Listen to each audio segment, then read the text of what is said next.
Darragh O'Farrell, welcome to Tech Talk with Daniel Albu. Thanks for having me. Given your extensive career spanning over 120 games, I think it's only fair that we get right to it and start at the beginning. How did you initially venture into the field of sound? Well, I moved from Ireland to LA when I was 19 to kind of get into entertainment. And when I was younger, I was a gamer, and I guess in my teen years, I stopped playing games for a period of time. So when I got to LA, I started working for an animation company, and I was there for about 5 years. And I was fortunate in that the animation company was quite small, so I got to see everything from beginning to end. So starting with the script, storyboards, voice recording, sort of the initial film post, initial video, sort of film post production, which would then get sent off to Asia for animation. And then everything would come back, and then the video post would happen, and the game would ultimately get, sound, the sound design would happen, music, and then it would get, uploaded via satellite to all the TV stations. So while I was there, obviously I got to see the voiceover part, and I think it was in like '95. LucasArts were looking for a voiceover director. And so I applied and got the job and moved from LA to the Bay Area. So that was how, it all initially kicked off. So your first paid job in the field of sound was at that animation company? Yeah, basically. Yeah. I mean, it was, I started out as a runner. I didn't, do any real specific sound work myself other than some film transfers, taking, what did we record on? Recorded the sessions on 1/4-inch track, I think, at the time. I'm dating myself. And then I would transfer from the 1/4-inch to film. And then the film would go to the US-based animation company, and they would edit it up and start the whole process. So when exactly did you start working at LucasArts?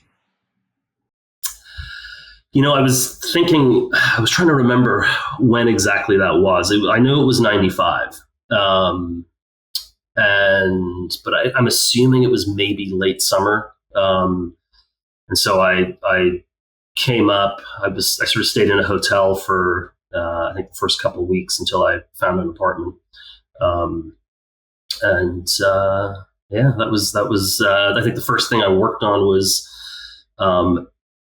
a CD-ROM update to TIE Fighter, I think. It was the game had obviously already been released. But they were doing a port to CD-ROM, and so there was some additional things that were getting added, and so I had a few voiceover sessions on that project, and then I think the next thing after that was the Dig, which was an adventure game. In an interview from 1995, you said that you started working at LucasArts in June 1995.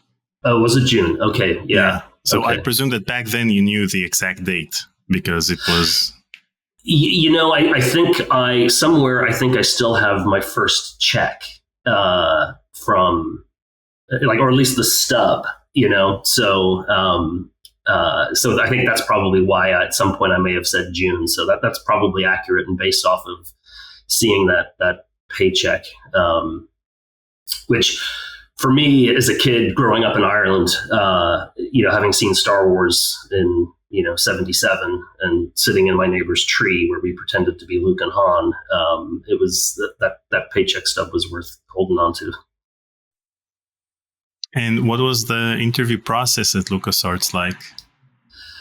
It was a grueling 8-hour day. It was. I mean, it felt like an 8-hour day. I flew up from LA into San Francisco International Airport, and just to add to the stress level, we got into sort of San Francisco Bay Area sort of airspace and circled the airport for an hour because there was something going on the ground. And so when I landed, I had to race to the car rental. Got in the car. Was driving out to Marin, which is where the Marin County, which is where LucasArts was at the time, in San Rafael, and the instructions on how to get there, I was like trying to drive and read them, and I made a wrong turn, and it was like, oh God. And so, turned around, I saw I forget the name of the street, but I saw the name of the street that I was supposed to ultimately end up on, but I was still quite a ways away from it and should have stayed on the freeway and kept going, but I just got off because I was kind of stressed. And I remember driving along, and it was taking like forever. And so I saw a guy, there's like an ironworks shop, which is, funnily enough, still there. I just saw it there a couple of days ago. And so I saw a guy outside the ironworks place. So I just pulled over and I was like, hey man, I'm trying to find this address. And he's like, yeah, just keep going. So, I got there and, checked in with, I think I was probably like maybe 15 minutes late. And so I checked in with the front desk, and I can't remember if somebody from I think someone from Human Resources checked in with me and brought me in to meet Tamla Nelio, who was the hiring manager at the time. And Tamlin was a voiceover director as well. And so we chatted for an hour, and we knew some of the same actors, and just chat. Tamlin actually did most of the talking in that first hour. So met with Tamlin. I met with Michael Land. I met with Vince Lee and Hal Barward, who were both what we call project leaders at the time. And then Jack Sorensen was the president, and so there was one meeting with Jack and Steve Dodderman. So Steve Dodderman was the head of production at the time, and I think that was probably the just when that you're meeting the president of a company, that was probably the scariest. But I remember a moment in that interview where Jack Sorensen was just like, hold on a minute, here's what I'm not getting. You come from Ireland to get into film and television, get into entertainment, and you spend 4 years in LA, and then you come up here, you want to join a games company? I don't get it. And I just sort of was a little surprised, and I said, well, what do you think this is? This is entertainment. This is the future of entertainment. And I always kind of had the sense that gaming would kind of move in that direction. And actually, the game that got me back into gaming, I think I mentioned earlier on that I sort of stopped watching or stopped playing games for a period of time, was X-Wing. And I remember walking past Egghead Software, which is an old software store here in America that would have games and various other productivity software. And I remember seeing a box of X-Wing, and looking at the back, and I was like, oh my God, it looks like a movie. And, of course it didn't look like a movie, but it definitely evoked that you were sitting inside an X-Wing fighter. And so I just always had a sense that gaming would be kind of the next big thing in entertainment. So I was willing to kind of go from pursuing something in TV or film to going into gaming. It's interesting to hear that they brought you in to meet the president, because usually It's not part of the interview process. Usually you meet with the head of that department and that's it. Did he interview you? Did he ask any technical questions, or did he? No, I mean, I think everything was just more sort of on the creative side. Like, I feel like Michael Land probably did, but to be honest, I've always been, I've never been the most technical person. It's not something that I really focus on so much, as much as I do kind of the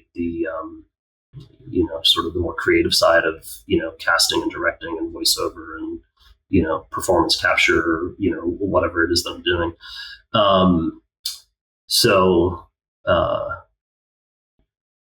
it was, so it wasn't really the most technical, but I think for, as a company, I think they knew as things were transitioning, from floppy disk to CD-ROM, that the importance of having, good acting, in their games, especially that they were, a division of Lucasfilm, which of course is all about storytelling, is all about, sound and music and that was always going to be a big priority. And, the work that Michael Land and Clint and Peter McConnell did, in those early years, from a technical standpoint, was groundbreaking, and that was of course, because of obviously they're all brilliant, but also just I think because of where the company had come from, it was important. And what was your first day at LucasArts like?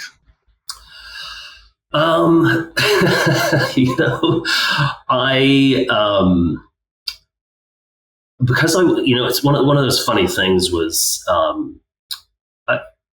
was young. If it was June of '95, I was 24 and had basically just bullshitted my way into a job, and so I must have looked like a complete idiot because I showed up wearing kind of like a casual suit, and everyone's jeans, t-shirts, and whatever, but I was like terrified. I was like, people are going to be like, wait a minute, he's 24. How the fuck do you sorry, I shouldn't swear, but what does he know? What is, okay, good. I was like, what does he know? I think that first day was just kind of, settling in and getting a, laptop set up. And, I think really for the first, couple of weeks, I was trying to play a lot of the games, so I, because a lot of the adventure games, I hadn't played them. So I was, going through, Fate of Atlantis and probably the Monkey Island games, in those first few weeks. So I was just kind of getting familiar with, the stuff that had come out. Oh, Full Throttle, of course. Full Throttle was the first one because that game had just come out when I got there. So that's probably where I started. So you said that the first project you worked on was TIE Fighter CD-ROM expansion? Yeah, it was. The game was being ported to CD-ROM, and there was like maybe a small little bit of DLC that was, or essentially like what would now be the DLC that was getting added onto it. I think that's what I was working on. I don't quite remember, to be honest. Okay. And then but the first real project was The Dig. So in 1995, you were credited as the voice director and producer on The Dig. Now, before we dive into chatting about this awesome game, I want to talk about the game's demo real quick. The demo was released just a few months before the final game hit the shelves, but it had different voice actors doing the voices for the main characters. What was the reasoning behind that? I don't know. That was probably something that was done prior to my arrival. So I vaguely remember there being Yeah, I kind of remember what you're talking about, but it wasn't something I had any visibility into.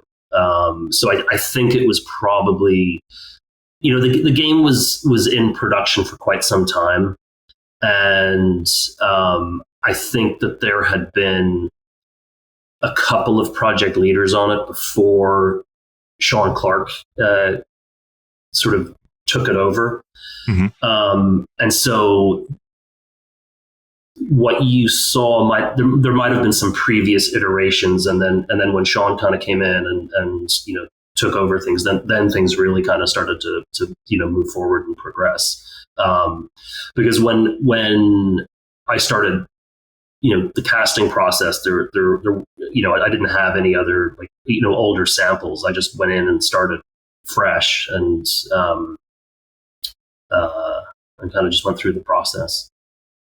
The previous iterations you're talking about by Noah Falstein and Brian Moriarty, it didn't actually have a demo released. This one was released around July, so probably it was produced before you joined LucasArts. But I always wondered how come they released the demo with voice actors, which was probably Scratch VO at the time. But it always surprised me that given the game came out in November 1995, that the recording process and the addition of the actual voiceover for the game was created in the last 3 months of production. Is this usually the timeline for this type of games, or back then? I think with adventure games, it's more common for it to happen later, because, and I just know from just working on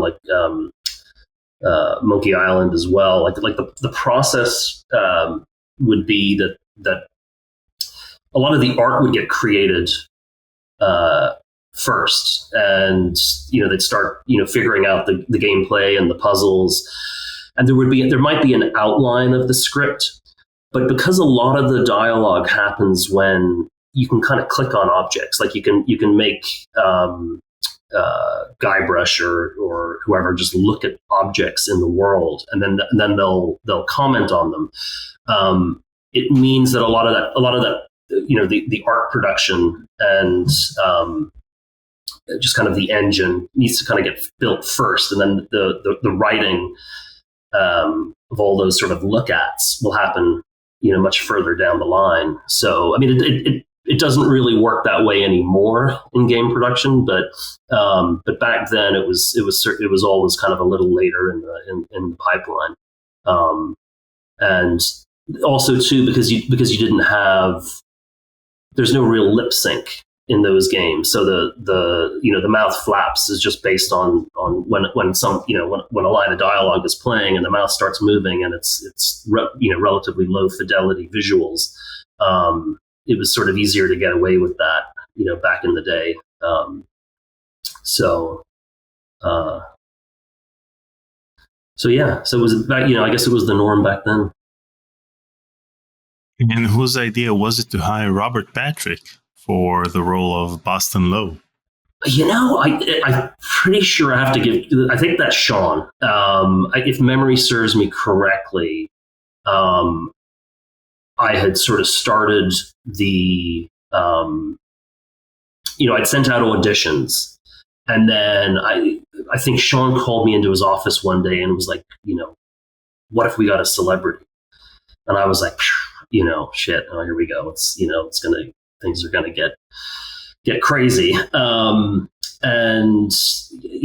at that time, Robert, he was coming off of Terminator 2. And I think Sean must have thrown out Robert's name, and I knew his agent, and so we made it work. And Robert was he's awesome, and back then I'm sure he was like walked into the studio and he's probably like, Jesus, look at this 24-year-old kid, what the hell is going on? What have I gotten myself into? But he was brilliant, and the challenge back then was that the scripts were printed out of the game engine, which was a complete nightmare. So as an example, locations or scripts would be based on location. So let's say you're in the shuttle cockpit. You'd be shuttle cockpit, and then the first 5 pages would be all of Boston Lowe's lines. So all of Robert's lines would be on those first 5 pages. Then let's say that the second most chatty character is Luther Brink in that location. His 3 pages of lines would be next, and but nothing was kind of sort of in context. So you would have to kind of flick between Robert's script and Steve Bloom's script and go, okay, so Robert, you're saying this, and he responds with this, and then the conversation goes this way. And so you'd be flicking back and forth between the pages, and it was a nightmare. And Robert just kind of put up with it and pushed on through, and we made it work.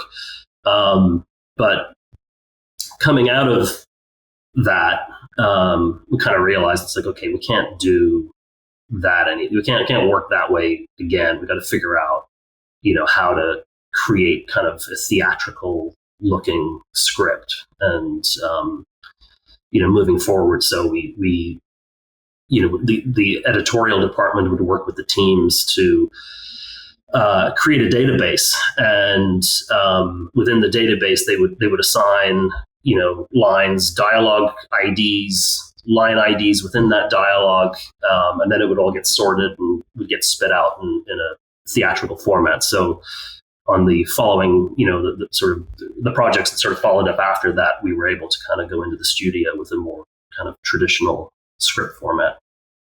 And given that the script was so disorganized and uncinematic, what did you have to do in order to get these stunning performances from the cast, and especially Robert, despite this challenge?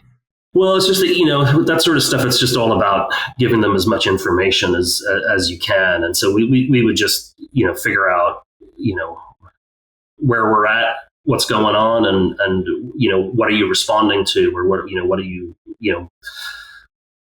what's going on in the script, and who's saying what to whom, and how's that followed up. So it's pretty straightforward, but it was just definitely not an ideal situation, and it definitely slowed things down in the studio, and I think that's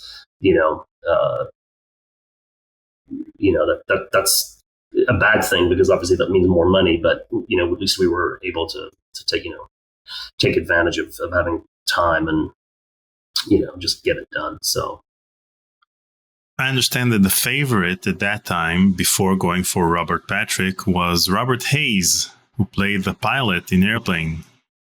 What made Robert Hayes the perfect choice at that time? God, you're asking me. I have like zero recollection of that. Oh my God. I do remember Robert Hayes though, and he's well, memories are kind of coming back. I don't remember the specific audition, but yeah, he's a good actor. He would have been good too. I'm impressed that you're coming up with information. I didn't even think anybody knew. That's why I'm here. And I loved Robert Patrick's voice so much at the time that I remember waiting for T2 to play on TV in order to hear his voice in the movie. And I remember how mind-blowing it was to hear that it's actually him, because in T2 he doesn't have that many lines. So I had to watch the entire movie until he asks, "Have you seen this boy?" So The Dig is my first real introduction to the full range of his cool and calming voice. And so it was a great choice altogether, I have to say. I listened I watched a clip of Robert Hayes earlier today, and I understand that you were going for more mellow voice. or something that's not very heroic or theatrical. Something more along the line of an army man or a former army man. Yeah, like I think the character bio had him being a former Air Force guy, if memory serves me correctly. So that was probably part of the thinking at the time. To kind of give him that sort of former military vibe. And also too, I mean, like Robert's really calm, and I think astronauts and pilots in general have a very chill demeanor. I always talk about Captain Sully, the guy who landed his plane in the Hudson. Mm-hmm. And when you listen to his the recording in that moment, it's mind-boggling, because he's like, Tower, this is flight, whatever the number was. We just got hit with some bird strike, and we're going to go down in the Hudson. And the air tower person is like, sorry, can you repeat that? And he's like, we're taking her down in the Hudson. And he's as calm as like, it's ridiculous. And so I think those kind of whether you're military pilots or pilots in general, you're just kind of trained to remain calm and focus. So I think that probably had something to do with Robert has that about him. In the game, when you use the magnifying glass on the penultimate a few times, then Boston says that it's the T-1000 model, which is a clear nod to Terminator 2. Do you remember that recording session? Or how did Robert react to that joke? God, I don't, but he's Robert's he's chill. He would have found it funny. He would have been like, okay, that's cool. Yeah. I think with me, for Robert, I think I remember the most is he just had this really cool Harley Davidson. So it was kind of like the one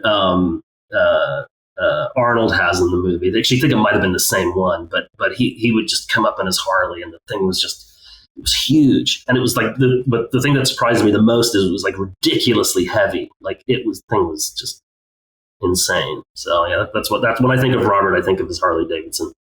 Well, this would have been useful for the recording sessions of Full Throttle, because Clint had to record actual bikes. Yeah, for sure. And how closely did you work with Sean in order to ensure that the voice acting matched the tone and atmosphere that he was looking for? And furthermore, how closely did you work with Michael Land and Clint Bajakian in order to ensure that the voice acting matched the soundtrack by Michael and the soundscape by Clint? So not as much as you would think in general. Like with Sean, we had gone, we'd gone over all the character bios. We had gone through all of the auditions. We kind of settled in on a tone. It was, the writing was all locked in place. So at that point, I just, hopped on a plane and went to LA, and and then it's just a matter of letting the actors kind of do their thing and pushing them in the right direction. As far as Mike and Clint were concerned, at that time we were in separate departments, and so the sound and music department, that's where Mike, Clint, Pete McConnell, that's where they lived.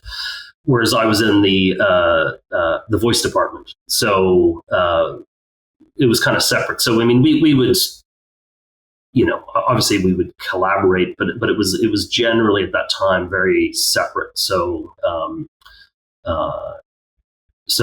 that particular project, I was just off in LA on my own, and then just came back with a bunch of voice files, and the editors did their thing, and then it would get. I think at that time we would hand the voice files off to the sound department, and they would implement. I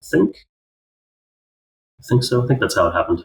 Forget. Well, it's surprising to hear, because everything merged so perfectly, and to me, I always give I always give The Dig as the perfect example of how an immersive game can be created with, the pixel graphics of 1995, but still produce a very immersive experience given the soundtrack and the soundscape and, of course, the voice acting.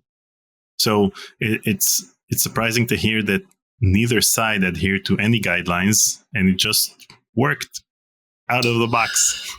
Yeah, well, I mean, from a technical standpoint, they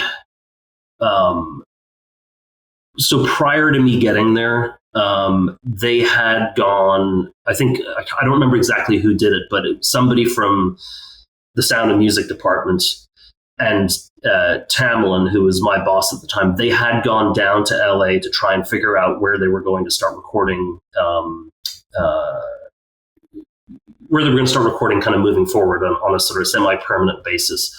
And at the time, there was a studio called Screen Music, and that's where we did all the work in those early years. And so they had gone in there and kind of given tech specs in terms of levels and sample rates and all of that. So that had happened prior to me going down and starting to record. But I mean, those guys are so talented that, like they're amazing composers and sound designers and, and just technical, like their sort of technical vision of sound and music, from an iMuse standpoint is, they're just brilliant. And what visuals were provided to the voice actors during the recording sessions to ensure that they had enough context to deliver authentic performances? So we would have had character pictures where the actors would have seen character artwork from the audition process, which I would have had. But I'm pretty sure I had the game running on my laptop, so I was able to kind of show the game, in production. And there were probably some times where we'd be like, oh wait, what's going on here? And then I'd pull the game up and go to that location and show it to the actors or figure out what it is we're doing. Looking whether the character's looking at something or picking something up, or taking two objects and merging them together. Usually there's a line of dialogue for all of those situations. So we would have had that on hand for sure. And have you ever played The Dig all the way through? Yeah, I mean, I think back in probably early '96, I probably would have, when it came out, or late '95, early '96. I would have. It's one of those things where I actually don't. I don't. There's a lot of games that I don't play after I've worked on them. It's just one of those things where I just like, I can't get through it. After having spent so much time on it, there are a few that I have, but not all of them. But I think with The Dig I did, because it was like my first game, and seeing how it kind of came to how it came together, and yeah, for sure. Don't feel bad. Most of the people I interview don't play any of their games. Now, in the winter 1995 issue of The Adventurer, which was the LucasArts magazine at the time, which I believe I got either with The Dig or Rebel Assault 2, you were featured in the Lucas Who section. And in that interview, you talked about how much you liked Full Throttle, and you even named it your favorite LucasArts game alongside TIE Fighter. At that point in time, did you regard Full Throttle as a blueprint for what a well-executed, fully voiced adventure game should look and sound like? Yeah, absolutely. Like it like up until that point,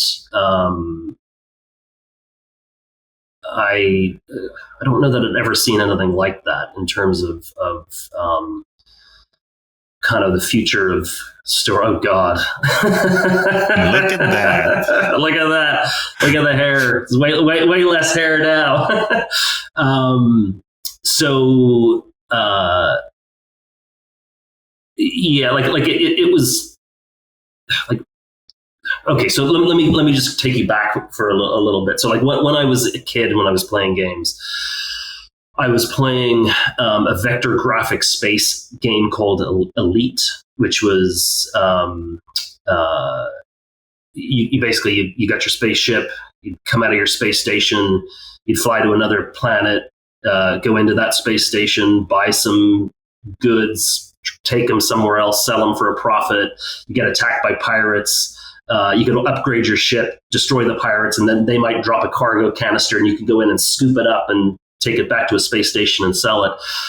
You know, there was no VO in any of those games, and then you know, so I was playing like on a Commodore 64, you know, back in, and like early Atari. So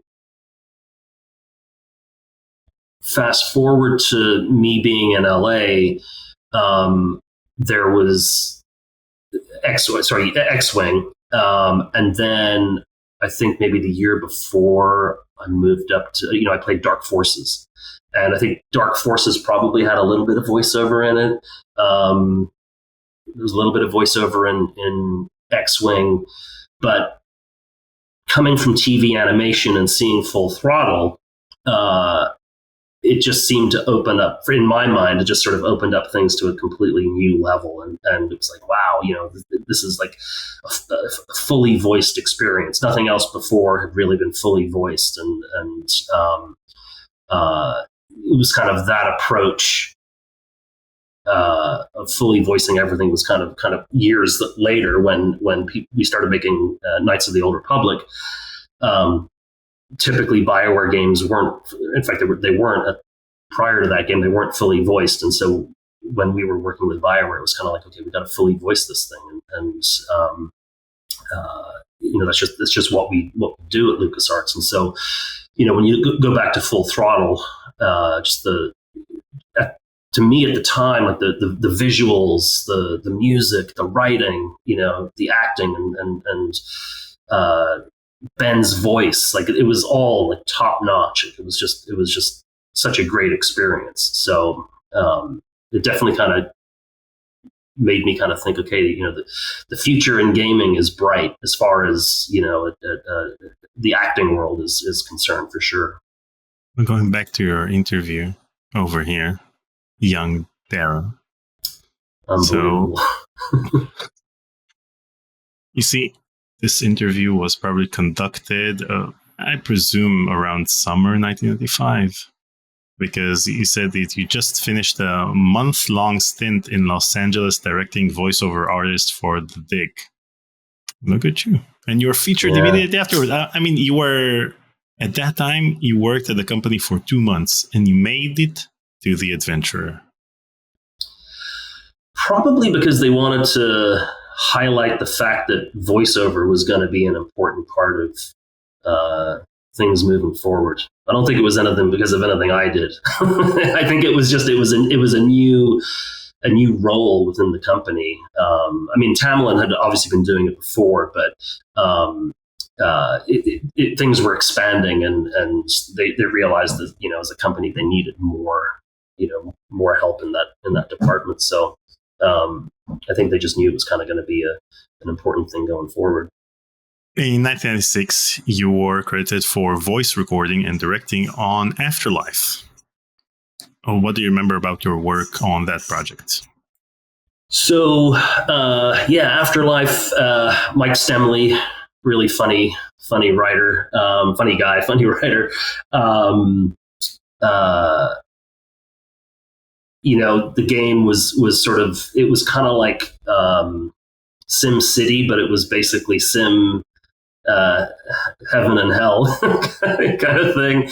And, you know, it was actually really fun. Like it wasn't hugely, like there wasn't a massive amount of voiceover in it. And I think there was just 2 actors in it. If memory serves me correctly, sort of angel and a devil character. You know, like I don't remember exactly the line counts, but I think if The Dig had maybe 3,000-4,000 lines of dialogue. I'd say Afterlife probably had like maybe 1,000 lines or something. By comparison, it was smaller, but it was fun. It was a fun project. But I don't remember a huge amount of kind of the build up to the game and kind of the goings on. One of the things about the sort of the sound and music and the voice department is we would work on everything. So whether it was internally developed, externally developed, we were involved. So oftentimes, like I was listening to, you were talking to Graham about, I think it was Sam and it was like Sam and Max, and it was a game that ultimately got canceled. And like when he talked about, I'd completely forgotten about that because the game never really got to the point where we would kind of get involved. And so, because we're always just bouncing from, one project to another. So, I remember Afterlife being fun, but I don't really remember a huge amount of I don't know that there are any stories about it, to be honest. In 1997, you were credited as the voice director and producer on The Curse of Monkey Island. Now, I understand that you got tons of audition tapes for Guybrush's role, and Jonathan Ackley and Larry Ahern listened to all of them, but didn't think any of them had nailed it. And they feared they might have to settle for a just okay Guybrush. And then you brought up Dominic Armato's audition tape, and that sealed the deal. What can you tell me about the audition process for Guybrush's role? So,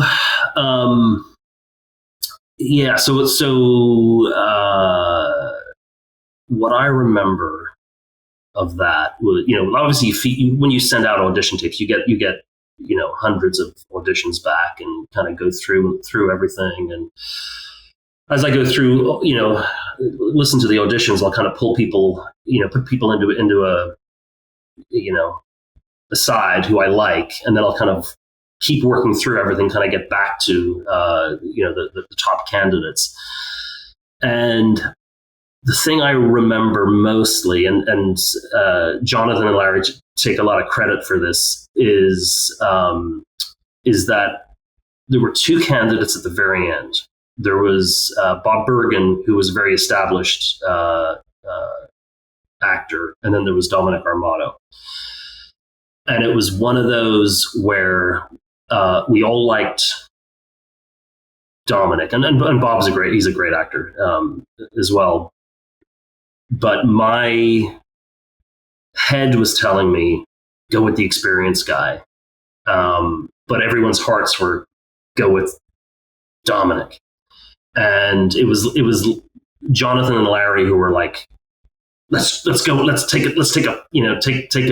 punt and let's go with the kid, which was, in hindsight, it was exactly the right call. But they definitely both, need to take the credit for that moment, because if you had probably put a gun to my head and said pick one, I probably would have gone with Bob, just because there's sometimes in these decisions there's like a professional decision, and then there's the sort of emotional decision, and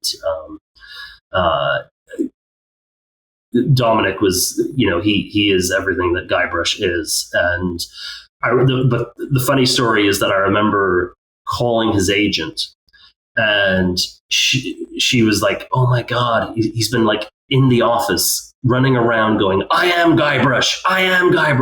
This was before he even got the role. And when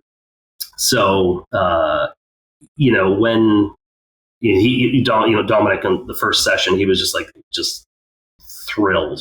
And, to be honest, I remember when you were talking to Graham, he kind of talked about not fully understanding how beloved that series was.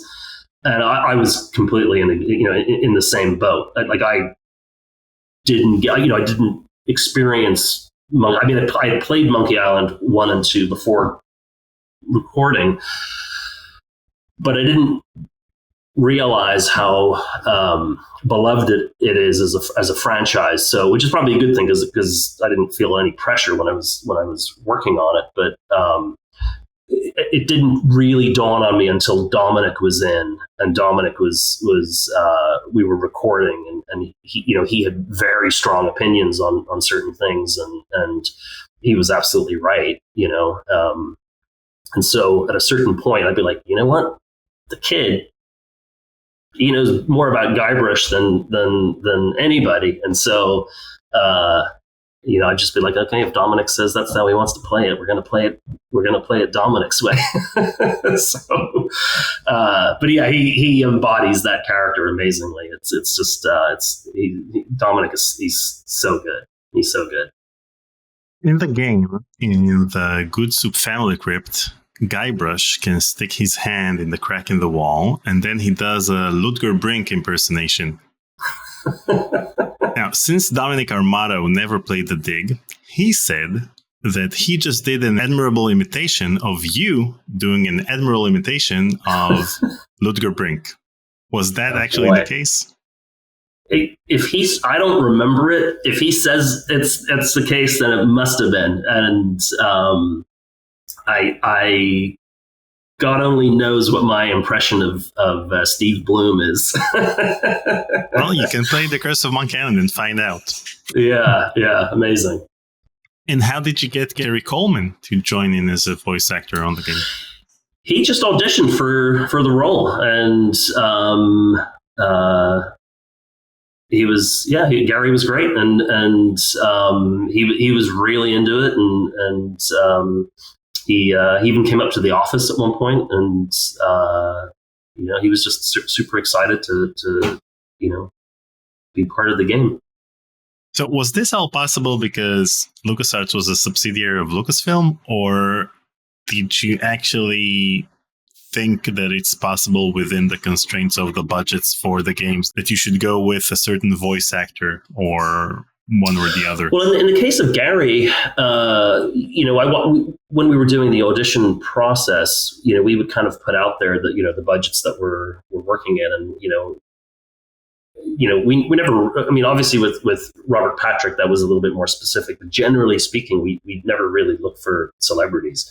It's just sometimes they will audition for something and you're like, oh, okay, that's kind of cool. And I think that was the case with Gary. He was, his agency would have seen the role and been like, you know what, Gary's good for that one. Gary, are you interested? And he was obviously like, yeah, let's do it. And so you didn't approach him. You just posted an ad for an audition for this role, and Gary approached you?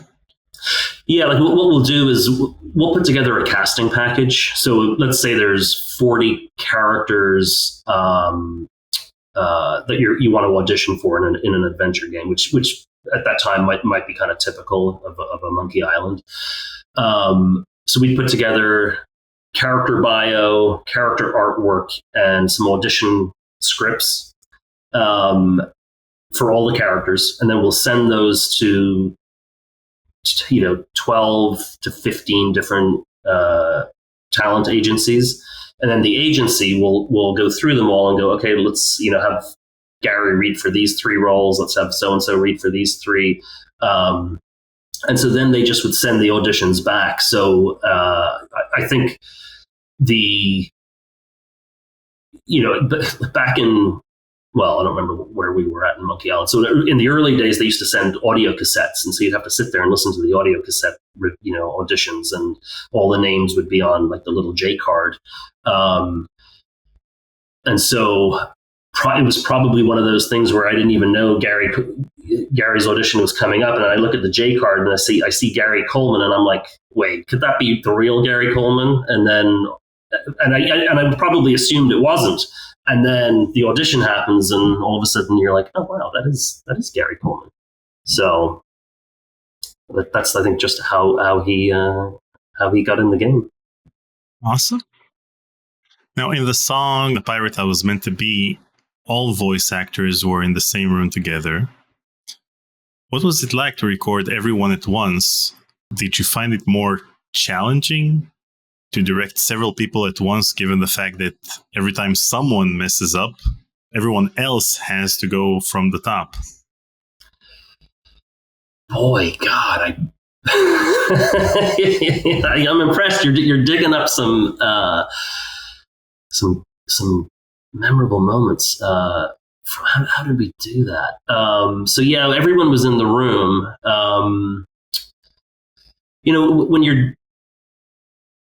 If somebody messed it up, I think it almost depends on where they mess it up, because you don't necessarily have to go all the way back to the beginning in order to get the perfect take. Whenever you put, a number of actors in a room, it gets chaotic. Oftentimes in a really fun way. Ultimately they're all like, there will be fun will be had, but they're all pros, and so they're all focused on killing it. So I feel bad because I remember it, but I don't remember it vividly. But I remember the song. I remember it was fun.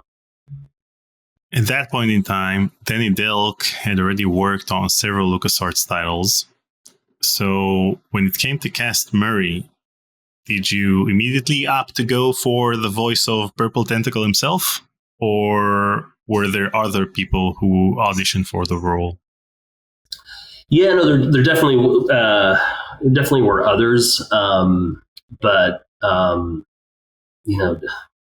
Denny is just like hilarious as Murray, and that just kind of came out immediately. So I don't think there probably wasn't a lot of consideration given to anybody else, just because his audition was so funny. So and another classic character, really good. And I don't know if you remember, but Murray was slated to appear only in one scene. But due to positive feedback received on the Monkey Island demo, it was decided to incorporate Murray into 4 additional locations during the final months of development. Were you surprised by this positive response to Danny Delk's performance? Not really. It's one of those where we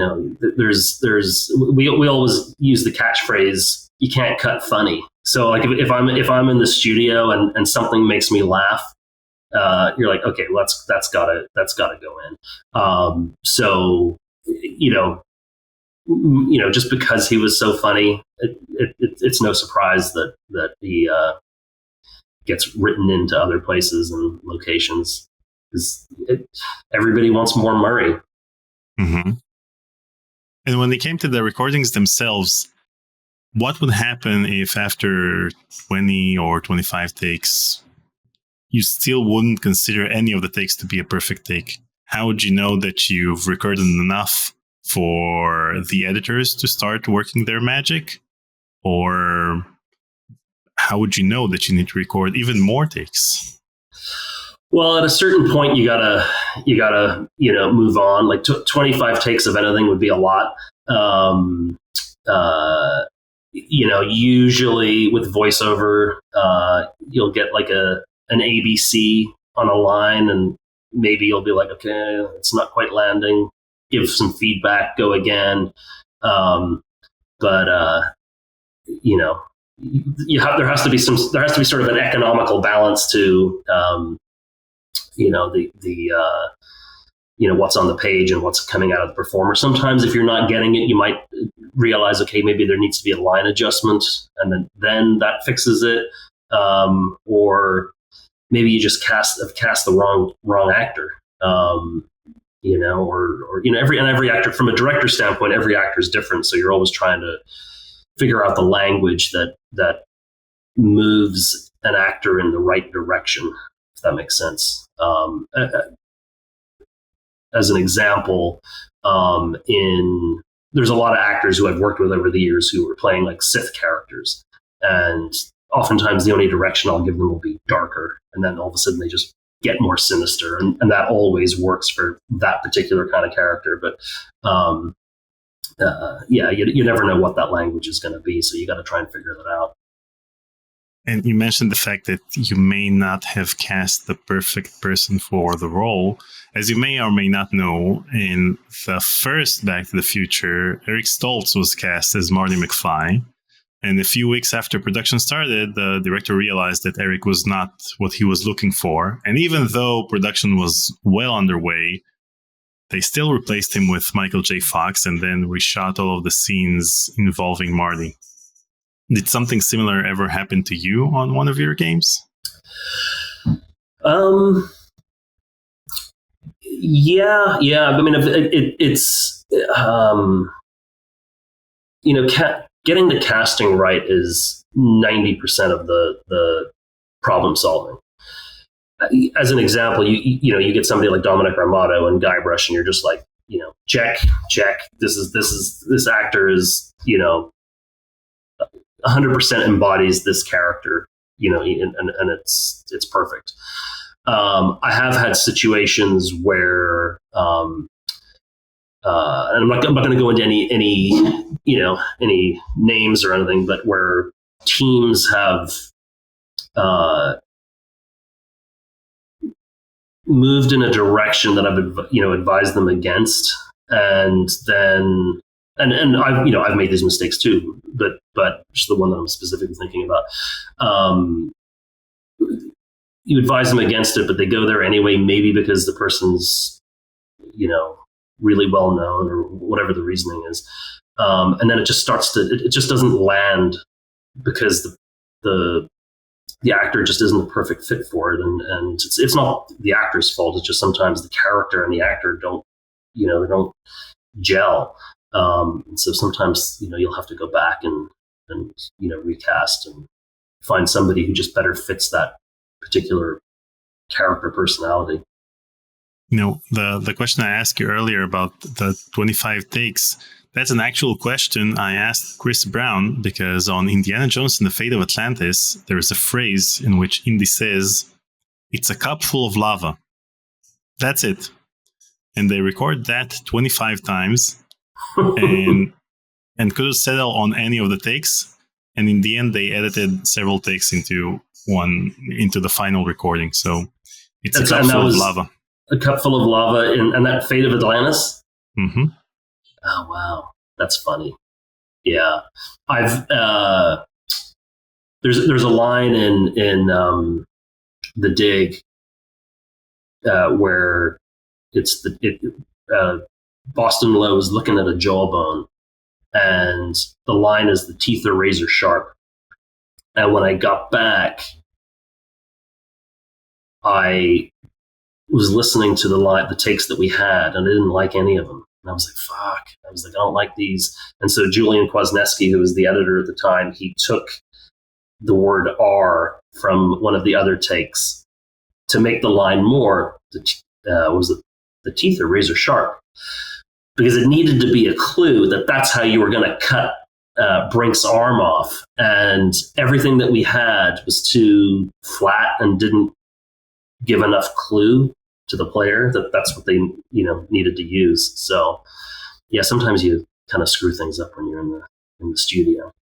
But it seems like the recording itself was fine, but in the context of the game, you wanted more emphasis on the fact that it was supposed to be used for something.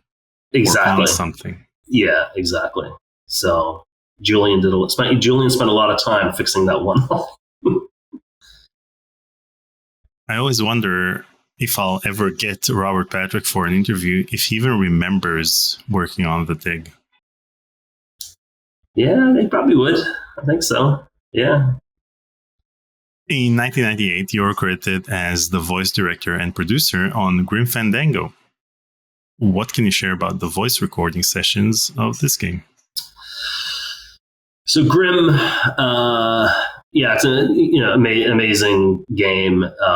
Just Tim Schafer's vision and writing, or like the man's he's a genius. I love that because I love sort of film noir, Chinatown, and just movies of that ilk. And obviously, Grim Fandango kind of borrowed, Casablanca is another favorite. So it had all of those elements to it, plus just sort of super creative because it's Day of the Dead and just has just such kind of arresting kind of visuals. So the casting process on all across the board, all the characters was just really fun. Tim was open to bringing in lots of accents and so we had Cuban actors. There was Irish actor. There was somebody who was from Hungary, Mexico, from all over the place.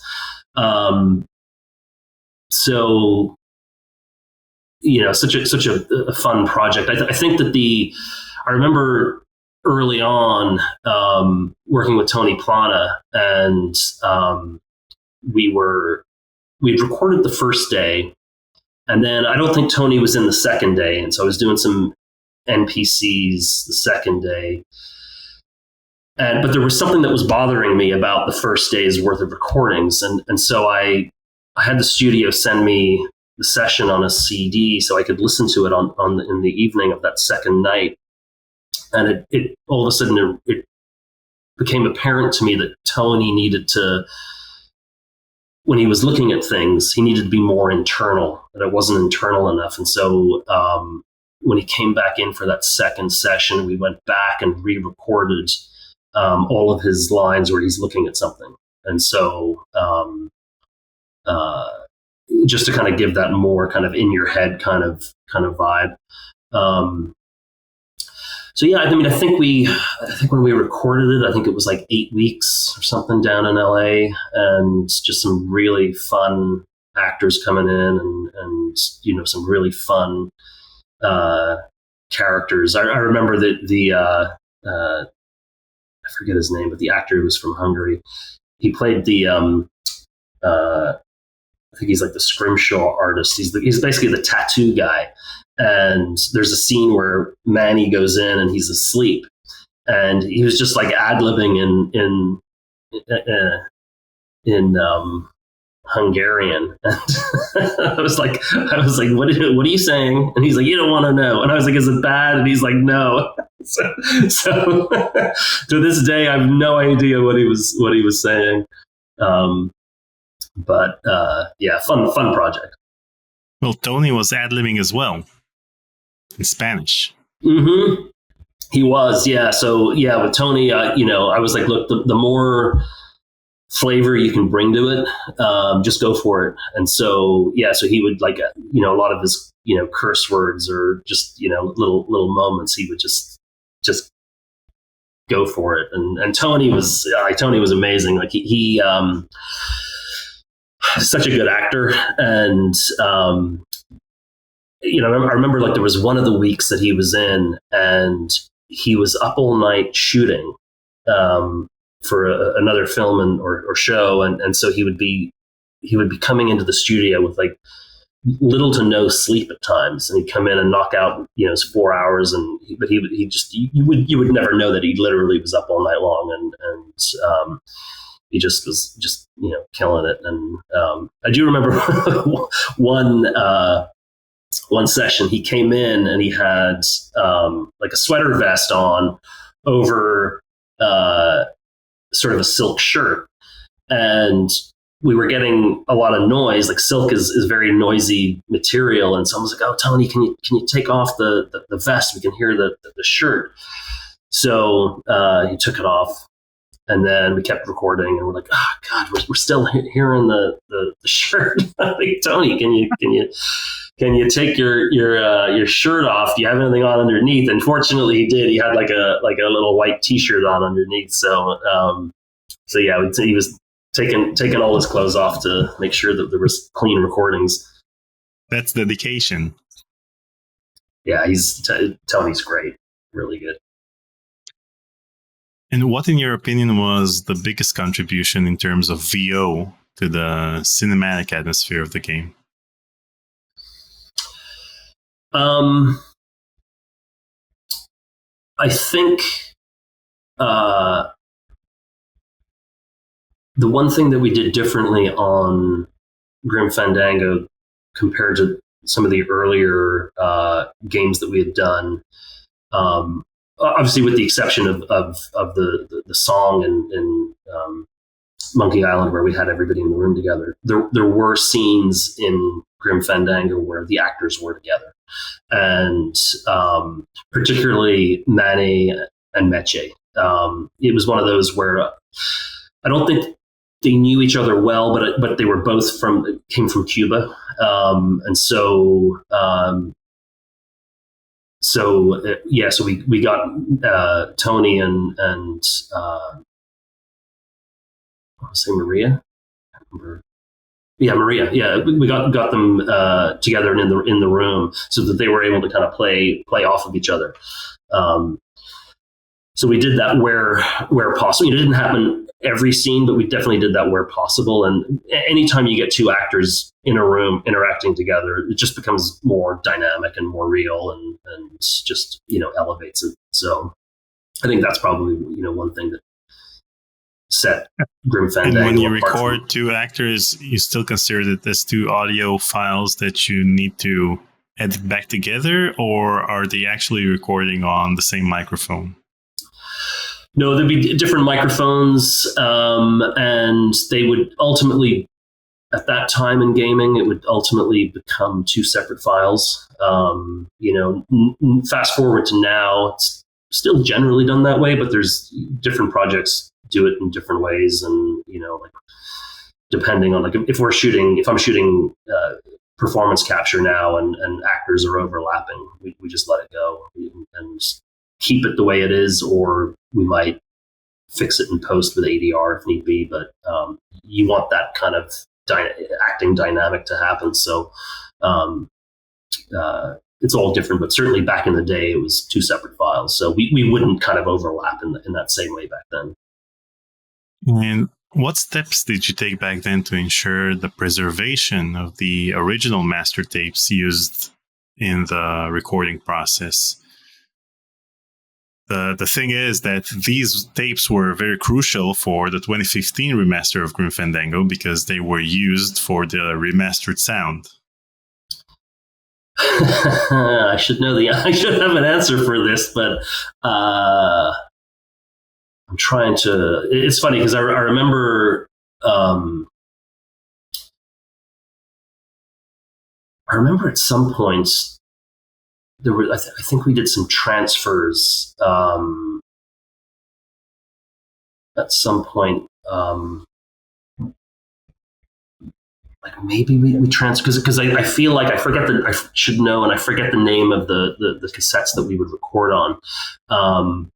But I think maybe it's. Yeah, I guess it was DAT tapes, but I guess at some point we transferred them all over to CD, like to disc, maybe.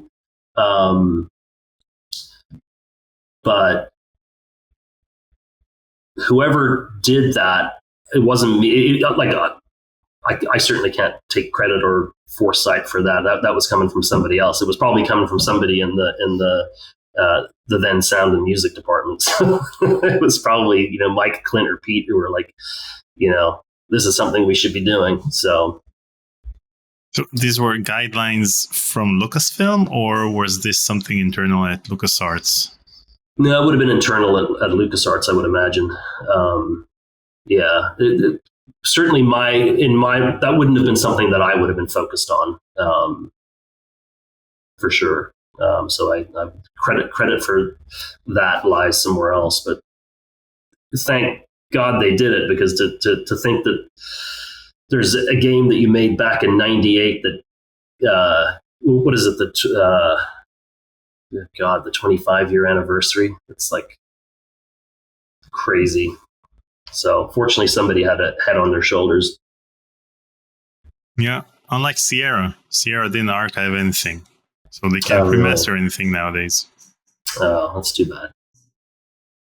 In 1999, you were credited for voice production and direction for Indiana Jones and the Infernal Machine. Now, at the time, did you consider any other actors for the role of Indiana Jones, or was Doug Lee the primary choice given his previous portrayal of Indy in Fate of Atlantis? Yeah, I think that was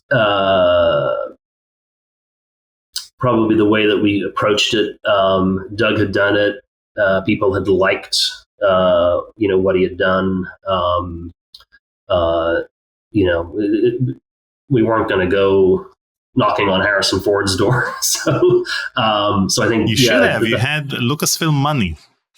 Yeah, but there was a point in time, I think, in Harrison Ford's career where he, and I don't know what project it was, but there was one where he didn't like the outcome, apparently, and so moving forward, he would always demand that he had sort of approval on the director, the editor, the cinematographer, all the kind of the key people, so that he would know that the film would, be a success, or at least he could certainly get it to his, push it in the right direction.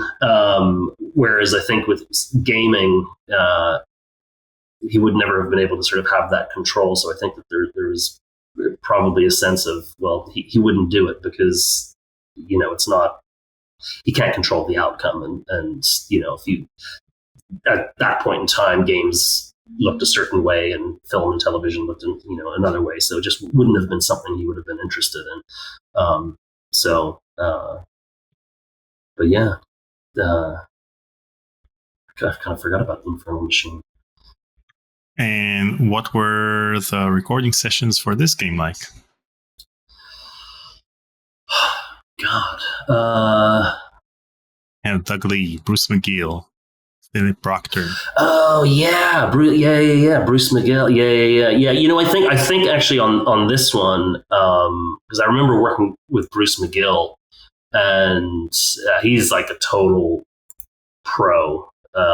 He's a great actor, which is why, like, when you look at his credit list, it's like, miles long. I feel like with there were certain scenes where we also with this game had, some of the actors in the room together. I mean, I think with Indy, maybe not so much, because when you're voice matching, things can kind of get bogged down a little bit because you're trying to nail a very specific kind of thing. But I think with some of the other characters and scenes that we had some of the actors in the room together.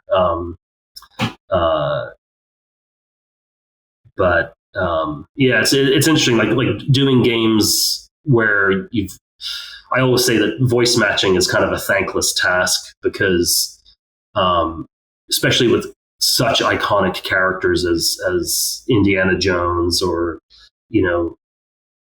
Luke, Han, Lando, whoever it is, because everybody knows exactly what those actors sound like. And so if somebody's just slightly off, which they are because they're a different person,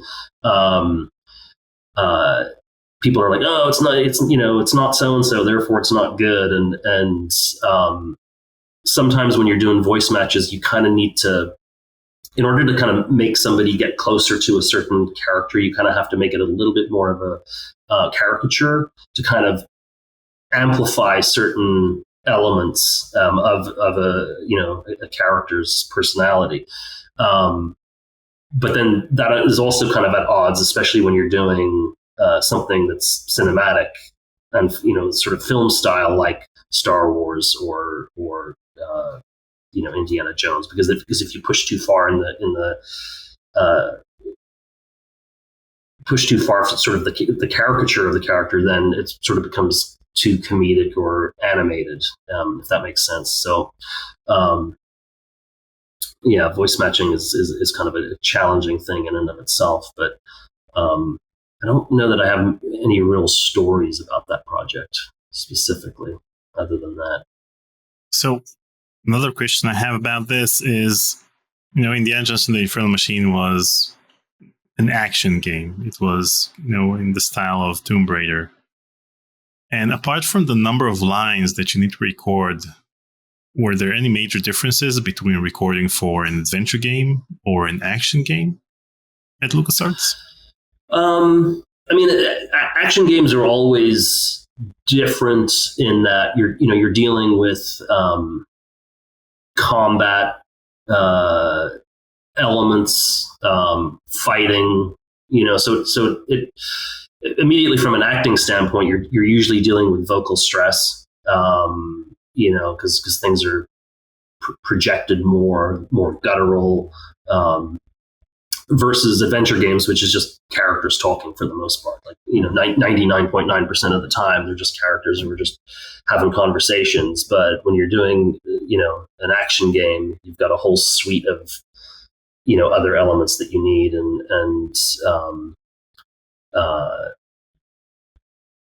I suppose that's really the only difference. Usually at the end of a given session, let's say you're working for 4 hours, and at the end, you've got 20 minutes left, and now all of a sudden it's time to do a whole bunch of punching sounds, whether you're getting punched or throwing punches, falling, however you may be able to, doing sounds for whatever way you can die in the game. I suppose that's really the only difference between them.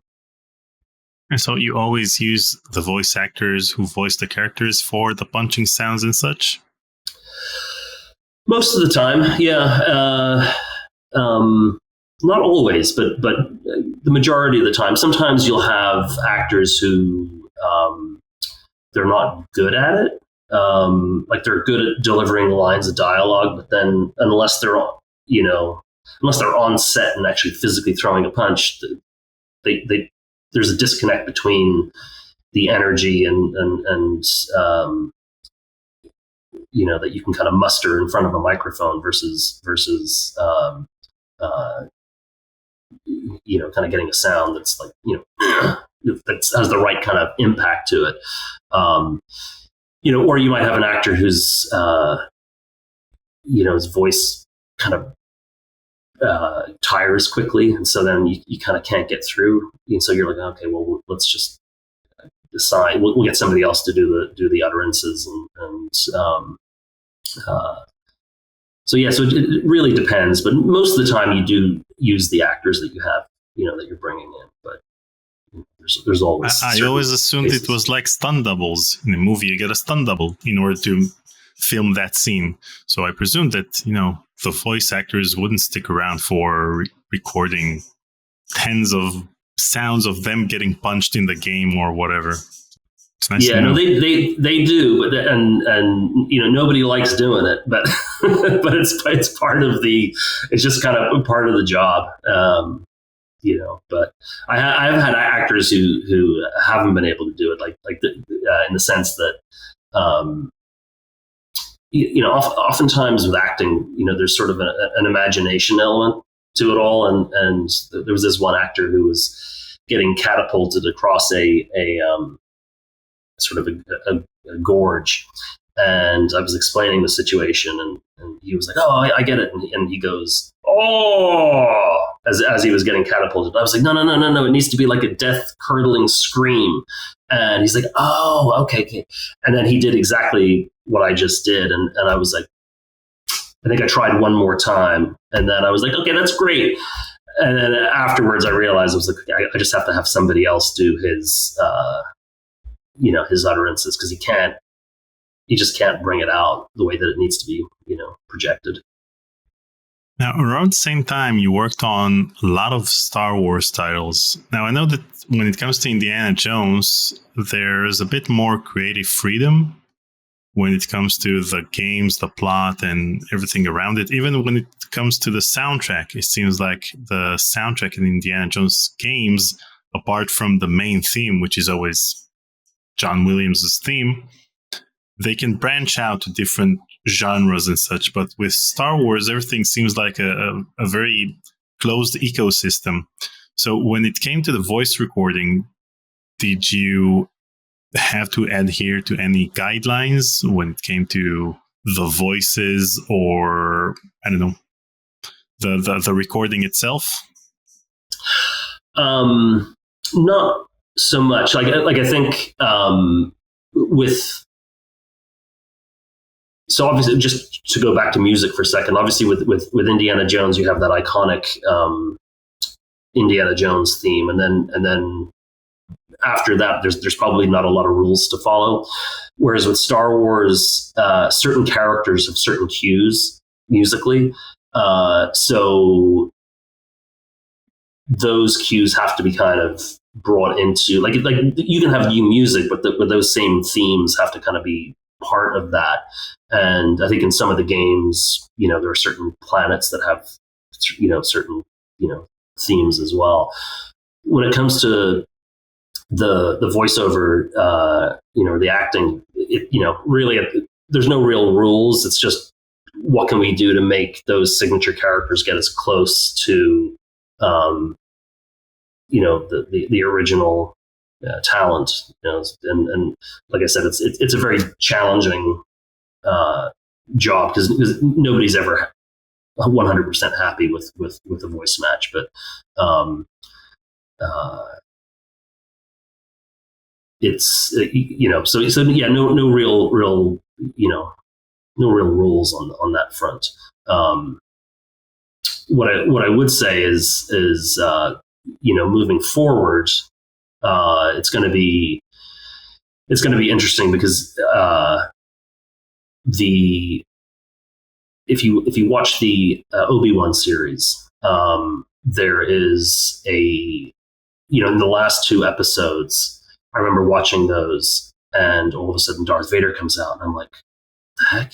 Darth Vader. Obviously Darth Vader's coming out, but he delivers his first line, and I the line seemed vaguely familiar to me, and so I didn't really think anything about it. And then all of a sudden he delivers a second line, and I was like, wait, that's a new line. And then I heard the third line, and I was like, God, he sounds like a young James Earl Jones. What is going on? And it just so happened that like a couple of weeks later, I was working with Matt Wood from Skywalker Sound, who's like the sound supervisor of all things Star Wars. And he showed me an article that had just come out in Vanity Fair, where there were a bunch of guys in the Ukraine who were using their technology to sort of essentially kind of create digital vocal cords. And they basically, they worked with Matt to work on those scenes, and it was just like mind-boggling, what they were capable of. So it'll be interesting, like voice matching and stuff like that. It'll be interesting to see how that sort of evolves moving forward. Yeah, if I remember correctly, James Earl Jones approved the use of his voice in AI applications in Star Wars related movies and TV series. And so that's why he sounded so young. Because I remember watching Rogue One, and Darth Vader, even though it's supposed to take place between episode 3 and episode 4, he sounds way too old to be Darth Vader from episode 4, which is supposed to happen like days later. So I presume that either he doesn't want to record any new lines, or he can't for the time being. Yeah, I know that during that process, Matt had said that they've all been, as a group, James Earl Jones included, that they've all been working together on it, and it was pretty impressive. It turned out great. Yeah. In Escape from Monkey Island, which was released in 2000, you're credited as the voice producer and director. In this game, Elaine wasn't voiced by Alexandra Boyd, who voiced Elaine in Curse. Why wasn't Alexandra asked to reprise her role? That was Sean and Mike, who were the project leaders on it. They just wanted to go in a different direction, and yeah, it was just as simple as that. And I know Alexandra has been back in more recent projects. So yeah, it's just one of those creative decisions.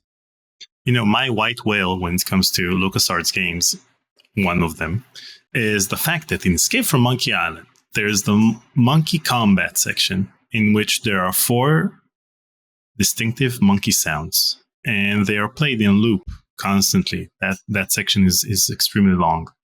And so I asked Mike Stemley about it, and he told me to talk to the sound department people.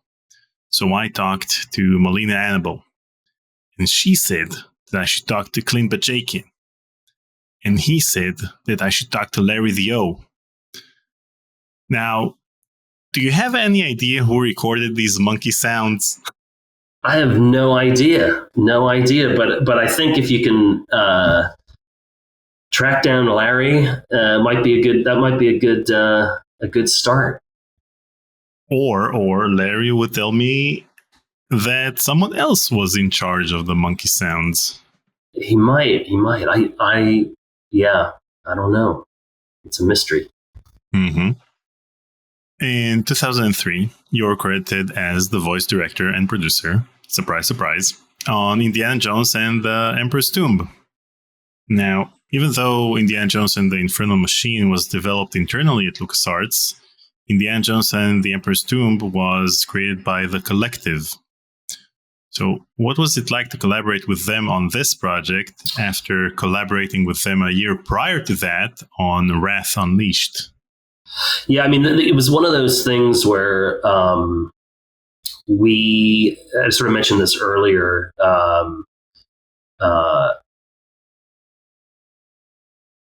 We as a department would work on everything, whether it was internal or external. And, this obviously was one of those external ones. And I'm just looking, it's funny, I'm looking at the cast where there's David Ash's Indiana Jones, Vivian Wu, Keone Young. Keone Young, I worked with Keone on, was it Secret Weapons of the Luftwaffe? Or no, what was the name of it? Secret Weapons Over Normandy. Over Normandy, that's what it was, yeah. And on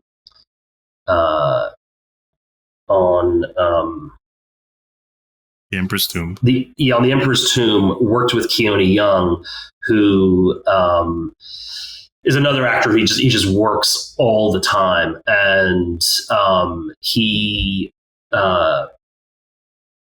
somehow, when we were doing Secret Weapons Over Normandy, somehow the fact that we were getting Mako, was this legendary Japanese actor, was coming in, and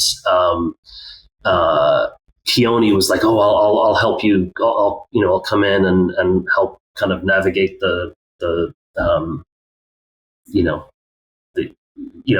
Mako was like this, like sort of the pinnacle of Japanese actors, and Keone was like, you gotta have me there when he comes in, and because I don't remember. I can't remember exactly whether Mako, like how great his English was at the time. I don't quite remember, but anyway, I had Keone and Mako in the studio together, and we were recording stuff for Secret Weapons Over Normandy. But with the Infernal Machine, Kai Wolf is another actor who's also in Secret Weapons Over Normandy. He's German. So for a bizarre reason, both games had German actor, crossover German actors, crossover Japanese actors. So I think that's kind of what I remember of that. And they were released in the same year. Oh, were they? Oh, that explains that then. Yeah. Well, Secret Weapons Over Normandy came out in 2003, and Indiana Jones and the Emperor's Tomb also came out in 2003. Okay. And still in 2003, you were credited as the voiceover director on Star Wars Knights of the Old Republic. And in that game, veteran actor Ed Asner was cast as Jedi Master Vrook Lamar. Now, Ed previously voiced Jabba the Hutt in 1996 radio adaptation of Return of the Jedi. And so, what was it like to work with Ed? He was amazing. So the story there was we were under the gun to get, obviously there was just an overwhelming amount of dialogue to record because we were voicing the entire game. And I remember it was the week of Thanksgiving, and I was prepared to work whatever days I needed to work. It didn't matter to me. And there's this one actor called Pat Fraley, and Pat lived in Studio City. He was just down the road from the studio. And somehow he had agreed. We had been chatting. He had agreed to come in on Thanksgiving, and we were. I think at that point we were basically doing cleanup at the end of the game, and Pat went into the studio. We recorded. We were doing like 3, 4 characters, however many characters we were doing. I don't remember, but he'd gone in. He recorded the first one, and he gets the character sheet for the second one, and the character bio said, like Ed Asner. And he's like, Ed Asner's my neighbor. Let me call him. I'll have him come down. I'm like, Pat, no, just record the character. He's like, no. Let me call Pat. Or no, sorry, let me call Ed. So all of a sudden he's on the phone to Ed Asner. And Pat hangs up, and he's like, okay, he's on his way down. I'm like, Pat, what am I going to pay him? And Pat's like, I don't know, just pay him the same you're paying me. And I'm just like, oh my Lord. So Pat finishes the second character. I give him a third character, and before I know it, Ed Asner's waltzing into the studio, and he's like chewing gum, and I, shake his hands, we chat, he goes in, and Pat's like, Ed, spit the damn gum out. And so Ed Asner spits his gum out, and he's in there for, I forgot, he was in there in the booth for, it had to be an hour anyway. It was, I think the character had a fair few lines anyway. So he's in there, doing it, and he was amazing. He was just a total pro, just the nicest guy.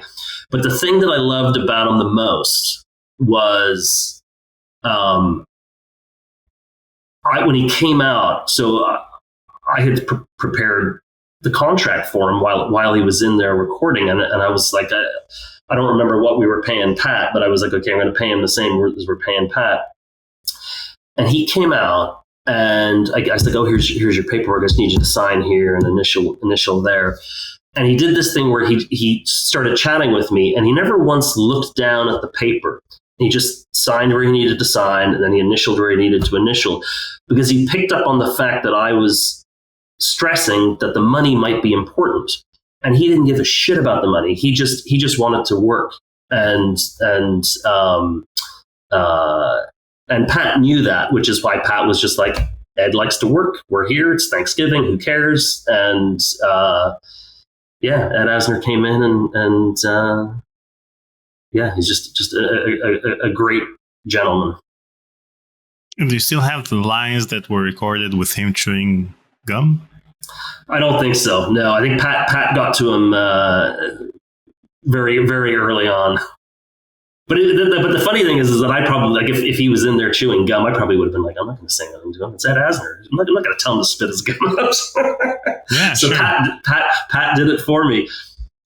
You can integrate it into the plot, like the Jedi Master who chews gum or whatever. Exactly. Yeah. Or he chews Star Wars tobacco. Yeah. Force-oriented gum. That's right. Now, Knights of the Old Republic was developed by BioWare, and like you said earlier, there were no plans to fully voice the title, given that their previous games were mainly subtitled. But you convinced them otherwise. Now, how exactly did you do that? And more importantly, how did you convince management to approve the additional budget required for such a huge undertaking?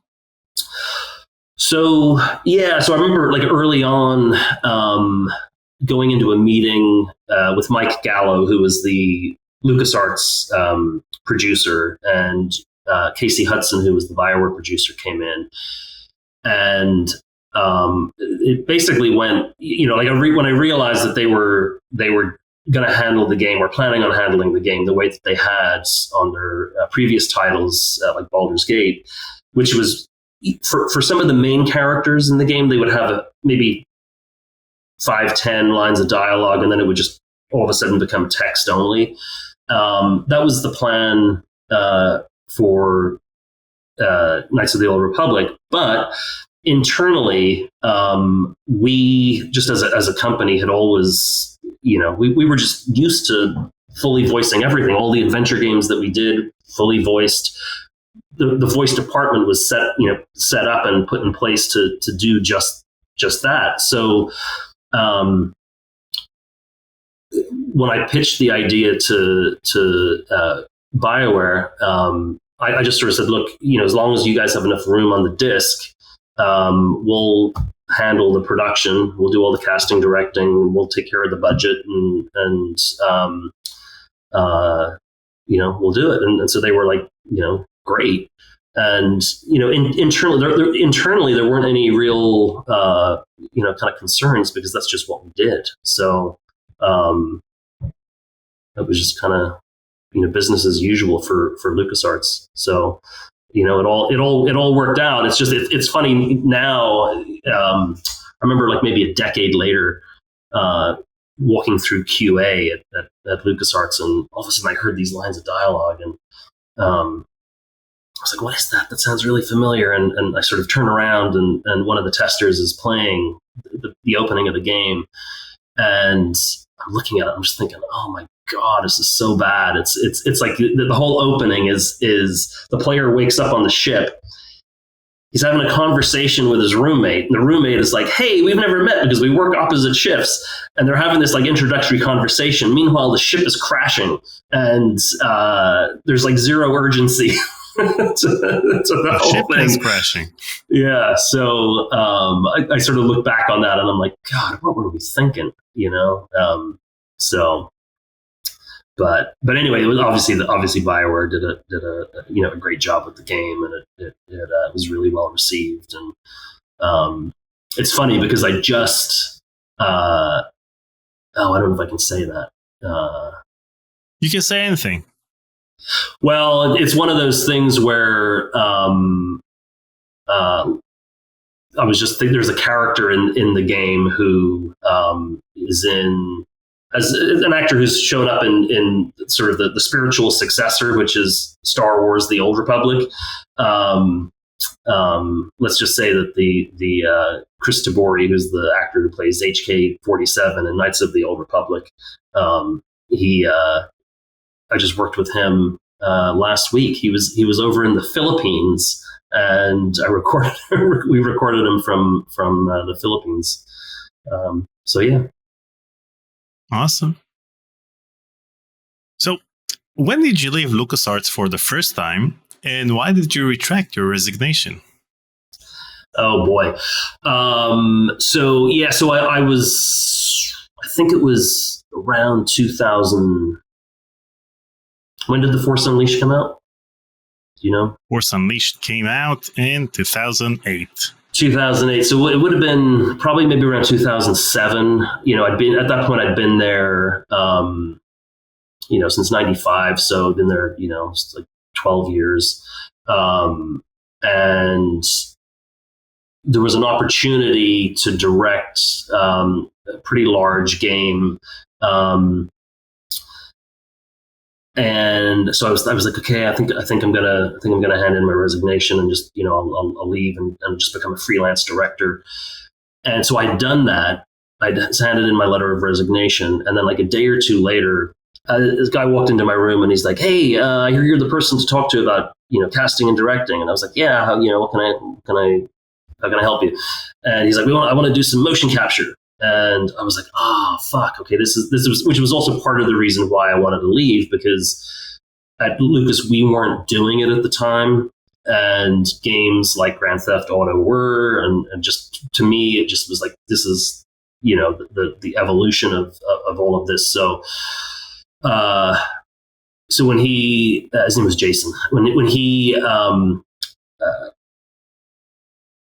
approached me, I was like, well shit, if you're going to be doing this on The Force Unleashed, I kind of want to get involved in that. So then I went down to Blair, who was the head of human resources, and I was like, "Yeah, Blair, that letter of resignation, can we just rip that up?" So we started, with The Force Unleashed was kind of the first time at LucasArts that we started kind of looking at motion capture and trying to integrate it into our games. Ultimately, I don't know that we really used any of the data in the game, mainly because, well, a couple of reasons. One, ILM's mocap stage was primarily used for R&D. So, as an example, I was just at 2K have the most amazing performance capture, motion capture stage here in the Bay Area. It's just a phenomenal studio. Whereas when you go back in that day, when you go into ILM, it was all, there was just like shit lying around everywhere, like crazy, weird, sort of conceptual pieces of equipment, and it was all about. And the guy who ran the stage was a guy called Mike Sanders, who's a total genius. But Mike was looking at motion capture not in terms of like how we use it in games. What he was working on was, how do I take this technology and get it outdoors and get it to the point where we can have an actor on set who is playing a character, but then that character is going to become a CGI character. And so the first time you saw it in effect was in Pirates of the Caribbean. And that was all Mike Sanders. And so when we went down into ILM, into their stage, to try and kind of use their technology, I don't think either their pipeline nor the team's pipeline was really kind of put in place to kind of take that data and get it into the game in the way that people do now. So on The Force Unleashed, the way that we actually did it was, they brought their mocap rigs up into our recording studio and set them up in the recording studio. And we would only ever have one actor on camera at a time. And the mocap computer was in the drum isolation booth that we had in the studio, which would overheat after like 30, like we'd maybe shoot for 30 minutes, and then then we would have to stop. I think it was even less time than that. We'd have to stop and let the computer cool down. Otherwise it would crash. So it wasn't like it's done today, but yeah. So we would have Sam Witwer on camera capturing his data, and then we would have the other actors on the other side of the mocap cameras performing with him. And then we would swap and do it that way. But I don't know exactly how much of the in the final product, like there's definitely a couple of walk cycles in there that are not generated by motion capture. They're animated, and obviously it's all the actor's likeness. But I don't know if any of that facial data was ever really used. But it was it was enough for me to want to stay, because that's ultimately where the industry has gone for a lot of the projects. Why did it take LucasArts so long to integrate motion capture in their games, given that ILM was using it years prior to that, and Lucasfilm as well? Yeah, I think it was, and again, this is just my opinion. It's not based on fact. I think because of a lot of those early years, adventure games, whatever, we just had a large art department, and I think a lot of the artists wanted to do it, the way that they'd always done it. So, which is understandable because it's kind of one of those, there can be a stylistic reason to do it that way, but there's also a job security reason as well. So I think that's maybe why it didn't happen, as quickly, given the setup and the circumstances. But it's sure used a lot now. In 2009, you worked on Lucidity as the senior manager and the audio manager. Now, I presume that you don't remember this game because few people do. But is that the music? Is that the music game? No, it's a platformer.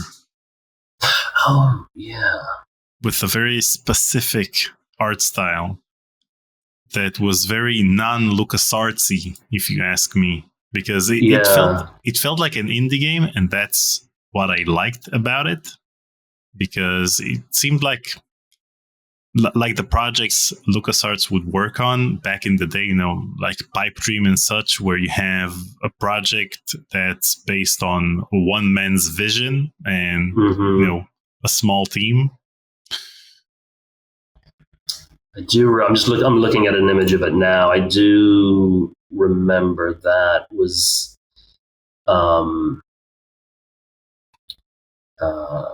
So that game, did that actually see the light of day? It did, didn't it? Yeah, sure. I bought it on Steam. Day one. Was that David Nottingham? Yeah. It was David Nottingham, was it? Mm-hmm. It was. Yeah, no, I remember it. I didn't really work on it. But what I remember, I remember Jesse Harlan writing the music and Tom Bible doing sound design on it, and just kind of a super creative game. But that's like David Nottingham was always kind of like that. Like he was a sort of an outside the box thinker. There was a game that we were working on that David Nottingham was the project leader on, which was a crime. George was very interested in the success of TV crime shows and had talked about this, and so there was the idea of, well, could that cross over into games? And so David Nottingham started working on this project where he came up with these characters. It was set in America, and I think might have been slightly futuristic. If memory serves me correct, I can't remember the name of it off the top of my head, but it would have had a bit of a code name anyway. But the main character was a former Somali child soldier who is now a detective in America. And then he was partnered with another detective who was a woman. And then there was a third detective who was kind of this kind of bruising, tough guy kind of character. And so David had the idea, and he said, he came to me one day and he said, what if we were to bring in improv actors to kind of help flesh out the storyline and just come up with stuff? And I was like, God, that's a really interesting idea. And I happen to know that Cully Fredrickson, who plays General, what's his name? He's in The Force Unleashed. He's blind. Oh God, the character's name. He's a blind Jedi general. Anyway, Cully Fredrickson I'd worked with before, and I knew he had connections to the improv world. So I contacted Cully, and he identified a couple of actors from LA, and so we flew them up, and Cully was going to play the big brooding guy, and then these other two actors played the other two detectives. And as an example of how this all worked out was David Nottingham had this concept of, okay, there's the child soldier. We don't know where the story's going, but the child soldier walks in and sees his former general. And so he came up with all these different ideas of this is the situation, and you walk into the very beginning of a moment in time and what happens. And so we gave all these sort of what happens next scenarios to the actors. And the most memorable one was the three of them walk in to investigate a murder, and the main character, who's from Somalia, is flanked by the other two actors, walks into the room, and he immediately stops dead in his tracks because he sees his former general. And the other two people kind of walk forward and begin, hey, we're from the police department and we're here to ask you a few questions. And all of a sudden, this improv actor just pulls out his gun, walks past the two of them, kills the guy, and then just like drops his gun and sort of falls to the ground. And Cully and the other actor are just looking at each other going, what the fuck is going on? And Cully mimes that he has his main gun, but then he mimes that he has an ankle gun. And so he takes out the ankle gun. He goes around to where the guy's like slumped in the chair, takes a couple shots, puts his hand in the gun, leaves him there. And so he basically makes the scene look like the guy pulled the gun first, and then the detectives have to shoot him. And the whole thing was completely improv, and it was just kind of a cool thing that David Nottingham wanted to play around with, and unfortunately the game, it never saw the light of day because I think it was going to be expensive, and I think it was. It was the sort of game that I don't think had ever really been made before. And so maybe the market research was showing potentially limited sales numbers based on, at that point in time, games were just getting really expensive to make. And so you always kind of needed games to be kind of more of a sure thing. So, but anyway, going from Lucidity to, that game with David Nottingham, he'd be a good person to talk to at some point. In 2009, you are credited as the senior audio manager on The Secret of Monkey Island Special Edition. Now, I know that Earl Bowen, who voiced LeChuck, was already retired in 2009 and living in Hawaii, and so special arrangements had to be made in order to record his lines. Now, from what I've heard, even though David Collins was the voice director in the game, it was actually you who directed Bowen during the recording of these lines. Is that true? I don't know. It might be. It might be. Yeah. I mean, maybe because Earl and I had a history. Maybe I just chose to kind of direct that session. I don't remember specifically, or maybe David was busy doing something else, or because David was always certainly a very busy guy because he was an audio lead on various projects, as well as doing directing, depending on his schedule. He may not have had time, so it certainly wouldn't have been a planned thing or controversial in any way. But it might have just been one of those things where, because Earl and I had worked together on the previous titles, that it was like, oh, I want to see Earl again. So that's probably it. Okay. In 2012, you are credited as the director of audio on Angry Birds Star Wars. What can you tell me about this project? Yeah, there was uh, Angry Birds had come out and had been obviously a huge success, and I think they may have done other tie-ins, but maybe it was one of those things where Angry Birds was looking for a breath of fresh air, and so they decided, well, why don't we combine Angry Birds and Star Wars elements to kind of bring in a new kind of fan or reinvigorate our existing players, which is obviously quite common in the gaming industry. But yeah, I don't really remember too much about it. I do remember there were some developers from Rovio came over, and I remember kind of being in the studio and kind of just showing them the ropes around the building and giving them the tour. But yeah, I don't really remember any kind of creative involvement in any real significant way.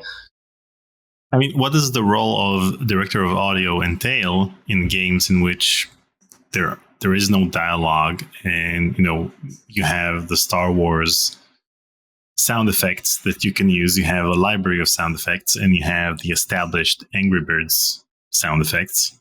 So what needs to be done? Yeah, well, like at that point in time, like my role,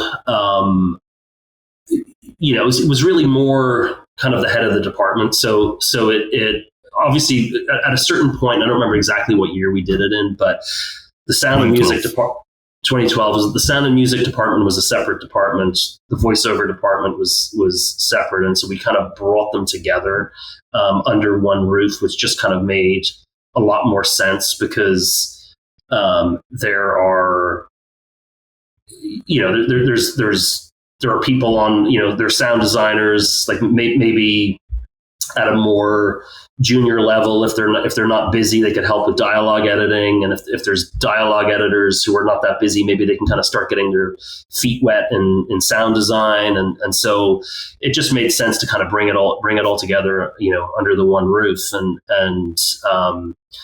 like in my role at that point in time, on a project like the Rovio one, I wouldn't necessarily be that involved, but I might assign a sound designer and be like, okay, you're the audio lead on the Rovio game, or you're the point of contact for Rovio, and so there's just a lot of management stuff.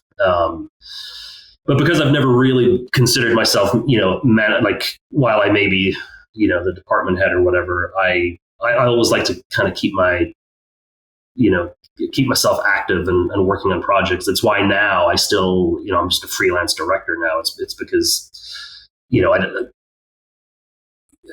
idea of going from LucasArts, where, that would have been a really hard role to leave, because the legacy of sound, music, acting within LucasArts had been set so high from a sound and music standpoint, like the work that Mike Land and Clint and Pete McConnell were doing like back in the day, to the expectation of what the acting is like, for a Lucasfilm company, like combining those two elements and then being part of a department that, because of that past success, was never really questioned in terms of like, oh, if we need, this is what we want to do, this is how much it's going to cost. And because we never abused that freedom, the idea of trying to go from Lucasfilm and be in that sort of management role and go to another company, it probably wouldn't have worked, because I would have probably for the most part thought everything sucks after leaving LucasArts, because it's just not, just hearing anecdotal stories from previous LucasArts employees, whether they're the composers or the sound designers, and they go to these other companies, and then they're like, oh my God, we can't hire a 150 piece orchestra to go do this score. We have to do it with samples, or we can bring in 25 musicians, and then the rest of it is sample based, or depending on the game that they're working on, they can't go record a bunch of Harleys or whatever. They just got to use more stock footage, and that doesn't happen in for a lot of these, obviously, these bigger games. But LucasArts, working at LucasArts, it was kind of like being in sort of the ivory tower of audio production back in those days. Still in 2012, when were you made aware of Disney's acquisition of Lucasfilm, and what were your initial reactions? So I forget the exact timing, but there was a meeting called, and everybody got together, and so prior to that, Kathleen Kennedy had come into the company. And I remember there was a big announcement when Kathleen Kennedy came in, and I feel like it was maybe like within a year of that. No, not that it had anything to do with Kathleen Kennedy, but I think George was probably knew what he was going to do, and he was putting the right pieces in place in order to kind of back out and sell it. And I remember there was a meeting called, and I remember I was in the theater in the Presidio, and which means it must have been a management meeting at first. Because obviously they wouldn't be able to fit the entire company in there, but we were in there, and that's when they were like, okay, we're going to sell the company to Disney. And my initial reaction to that was like, all right, this could go one of two ways, obviously. So, but I didn't really give it at that time, I wasn't really giving it a huge amount of thought, because I didn't to be honest with you, I didn't care one way or another, like whether they kept it going or whether they shut it down. I didn't really care. And I think that was mainly because, one, that's just the way I am with stuff like that. It's like, it's out of my control. There's nothing I can do about it. So I don't get caught up emotionally in things. But, there were a lot of people who were like, everything's going to be fine. Everything's going to be fine. And there was a point in time where I wasn't 100% convinced of that. And I remember going into Kevin Parker's office. So Kevin Parker was the CFO, and he had just been made interim, temporary CEO. And I went into his office and I was like, Kevin, I just want to throw this out there to you. Just, should this all go south, I'm just going to go become a freelance director. And Kevin said, good to know. And he had this book binder thing about this big on his desk, and it was like a giant telephone book, and he lumped it in front of me. He's like, I want you to go through there and find the part it was Disney's annual report is what it was. He's like, go into Disney's annual report and find the section on gaming. So I'm kind of paging through this thing, and all of a sudden I get to this section about Disney cruise ships, and I'm like, whoa. I was like, Kevin, they own all those boats, all those cruise ships. Disney own all those ships. I was like, I always thought it was just probably some kind of tie-in with Carnival Cruise Lines. And I was like, Jesus, that's great. I just remember at that point in time, I was like, that just broke my brain. And so I kept going, and all of a sudden I found the gaming section. Now, at the time, Disney had a studio or two still under their kind of umbrella, but they had been kind of shutting them down. And if the part on gaming was, in terms of, so the book was this big, this thick, but if the part on gaming was like the paragraph was more than that, I'd be surprised. And I looked at it and I was just like, holy shit, that doesn't bode well at all. And it was in that moment that I was like, they're shutting us down. Disney will, there's no way that they will look at this and go, yeah, we want to keep making, 1313 and there was a shooter game, I forget what it was called, that was in production. So it was at that point I was like, okay, this is a done deal. And I think even from that point there was probably like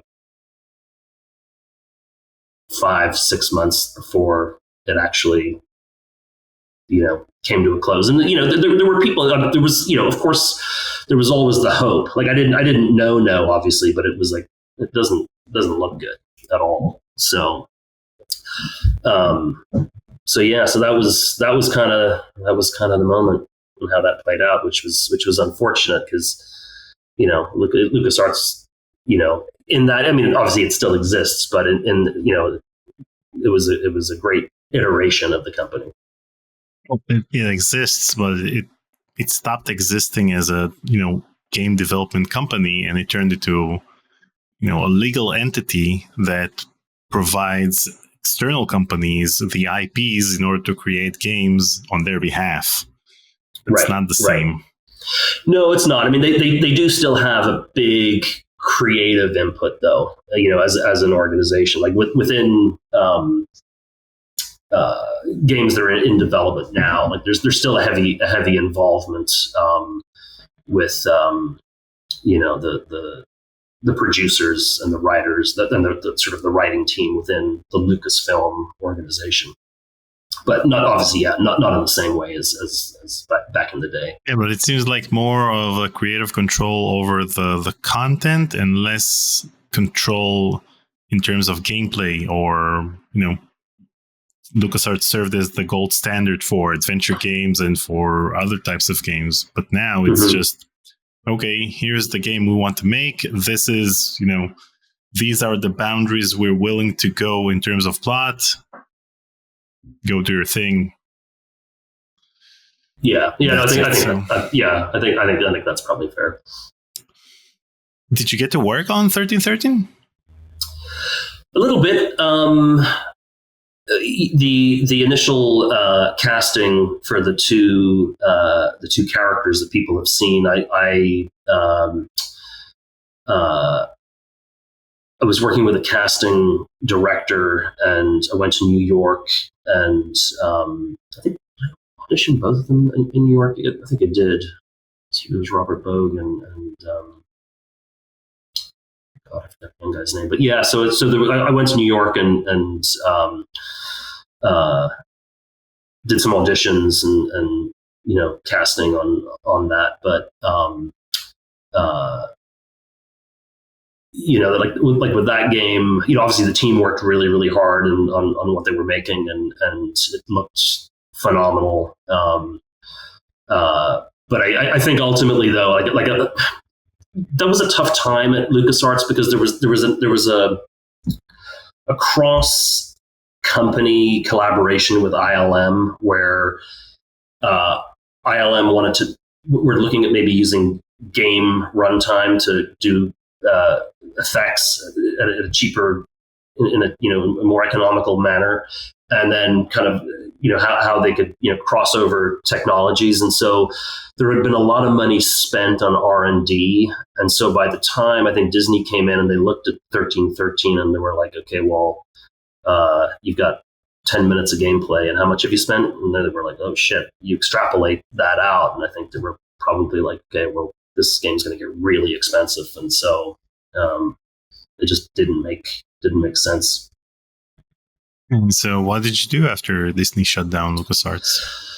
So I just went out on my own to be a freelance director, and I was lucky at the time where when I left, LucasArts still had sort of a contractual obligation with BioWare to work on Star Wars: The Old Republic. So I left, and I continued to work on that game and still do.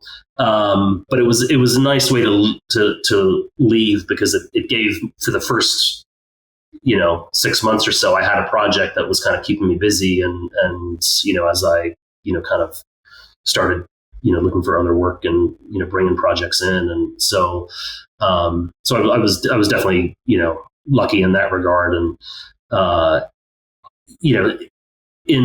since that was 2013, was it? Mm-hmm. Yeah. So since then, that's what I've continued to do. I have two companies. I have a company called The Volume, also known as O'Farrell Enterprises, which has become a SAG-AFTRA signatory. So that's basically if there's a project that I'm doing, and so with a lot of my clients, well, let me just back up. If you're a game studio and you want to hire SAG-AFTRA talent, either the publisher has to either be a signatory like EA, Activision, 2K, or you have to work with a company like my company, which is a signatory. And so it started out as I was working on a project. I think it was a Star Wars project, but it was for a Japanese studio, and obviously they wanted to bring in the right talent. And so I approached SAG-AFTRA, set my company up as a signatory, and so that company handles that side of the business. But then I have Moclap Productions, which is just me as a director. And so if I'm working on a whatever the project is, so everything, the directing work gets routed through Moclap Productions. SAG-AFTRA actor payroll goes through the other company. And in your day-to-day, are you more hands-on or more in the managerial role? No, it's all hands-on. It's just me. I don't have any employees, unless you count the actors as employees. It's just I have I'm lucky in that I've worked with all the over the last decades, worked with all the the big publishers. I think actually in the last 12 months, I've worked with EA, Activision, 2K, Ubisoft. So it's it's not bad. So you basically work with everyone. Yeah, touch wood. Keeps going. And you called the company The Volume, but ILM has The Volume now. It's hurting your SEO. Oh, do they have a company? I don't know. You see, my volume is just a DBA, which is does business as, because my lawyer who was setting up the company for me, I'd given him a couple of different names that I was looking at, and none of them were available. And I think I was in the studio, so he couldn't contact me. So he called it O'Farrell Enterprises. And I was like, okay, O'Farrell Enterprises it is. But then I didn't like the idea of my name being the name of the company. So then I just do this DBA of The Volume. So. And as The Volume, you worked on several Telltale titles, like Tales from the Borderlands and The Walking Dead Season 2 in Minecraft Story Mode. And you even got to work on a LucasArts title, which was the Grim Fandango Remastered, where you joined in on the commentary track. That's right. How was it to revisit Grim Fandango? It was funny. So, who was I in? So I think when I went in, I think it was, I think Clint Bajakian was there.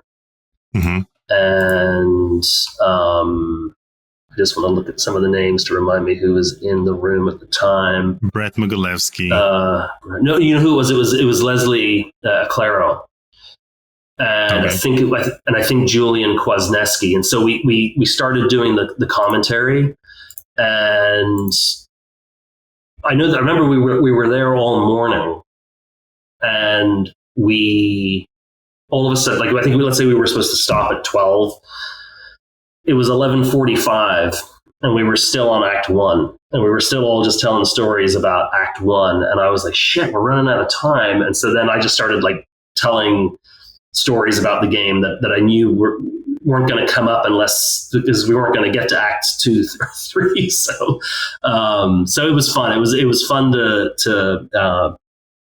see those faces again and just kind of relive the game 20 years later or whatever it was. So you didn't play the game all the way through. You just talked about several scenes in the game, and then you ran out of time, and that's it. I think the idea was to play the game all the way through, but everyone had too many stories, so which is why we didn't get out of Act 1. And so on the Telltale titles that you worked on, how was it to work on licensed IPs like Game of Thrones and The Walking Dead? Yeah, those were fun projects, and it was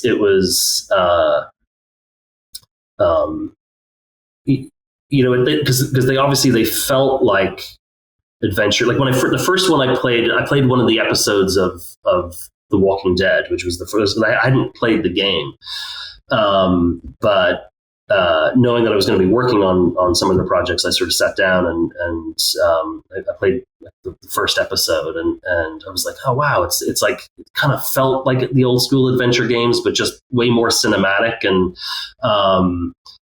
like Telltale had really knocked it out of the park on that first season of The Walking Dead, and it was a great success for Dan and Kevin, who were the guys who started the studio. But my first kind of involvement with it was, I'm just trying to remember exactly how.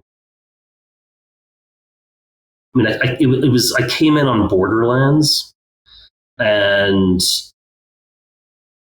they had done the first game that the Walking Dead had been. It was a non-union game, and when I came in on Borderlands, they had cast some local actors, but when they realized that I had the ability to kind of bring in SAG-AFTRA talent, they were like, "We want to kind of step rather than using exclusively Bay Area talent, they kind of wanted to kind of plus it up and just see what was out there and what was available. And so we kind of just started the casting process on it and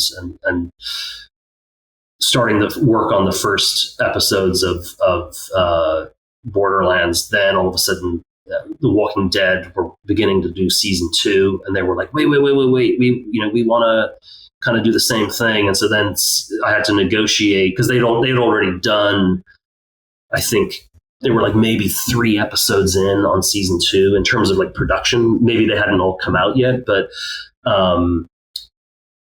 I had to negotiate with SAG-AFTRA about how to transition this non-union production into a union production, and then retroactively pay all the talent all of their health and retirement contributions. And if any of them were under the sort of SAG scale, they all had to get brought up to SAG scale for all the sessions that they'd worked. And so there was a little bit of financial figuring out to do. But we made it work, and then obviously we went, Game of Thrones kicked off, and that was a different animal because you already had, established talents, like celebrity talent, who were coming into the game, so it was, each project had its own kind of challenge. So when you join in mid-project, you have to have, according to SAG-AFTRA guidelines, to retroactively rectify all of the payment issues and such on a certain project? Yeah, like it's the only time I've ever had to do that. Like you always want to start out a project, union from the get go. But at that time, I wasn't working with Telltale, and they were doing it the way that they were doing it. And so that was the only way to transition it from being a non-union to a union, was to kind of pay those back payments. So yeah, so if anybody were ever to want to, if ever there were a project that was non-union, started out as non-union, and wanted to mid-production change to a union project, you would have to go and do the same thing. And you have to use SAG-AFTRA voice actors, or you can use voice actors who are not SAG-AFTRA, and then when you adhere to their requirements, to the SAG-AFTRA requirements, then that's fine. How does that work exactly? You would, so if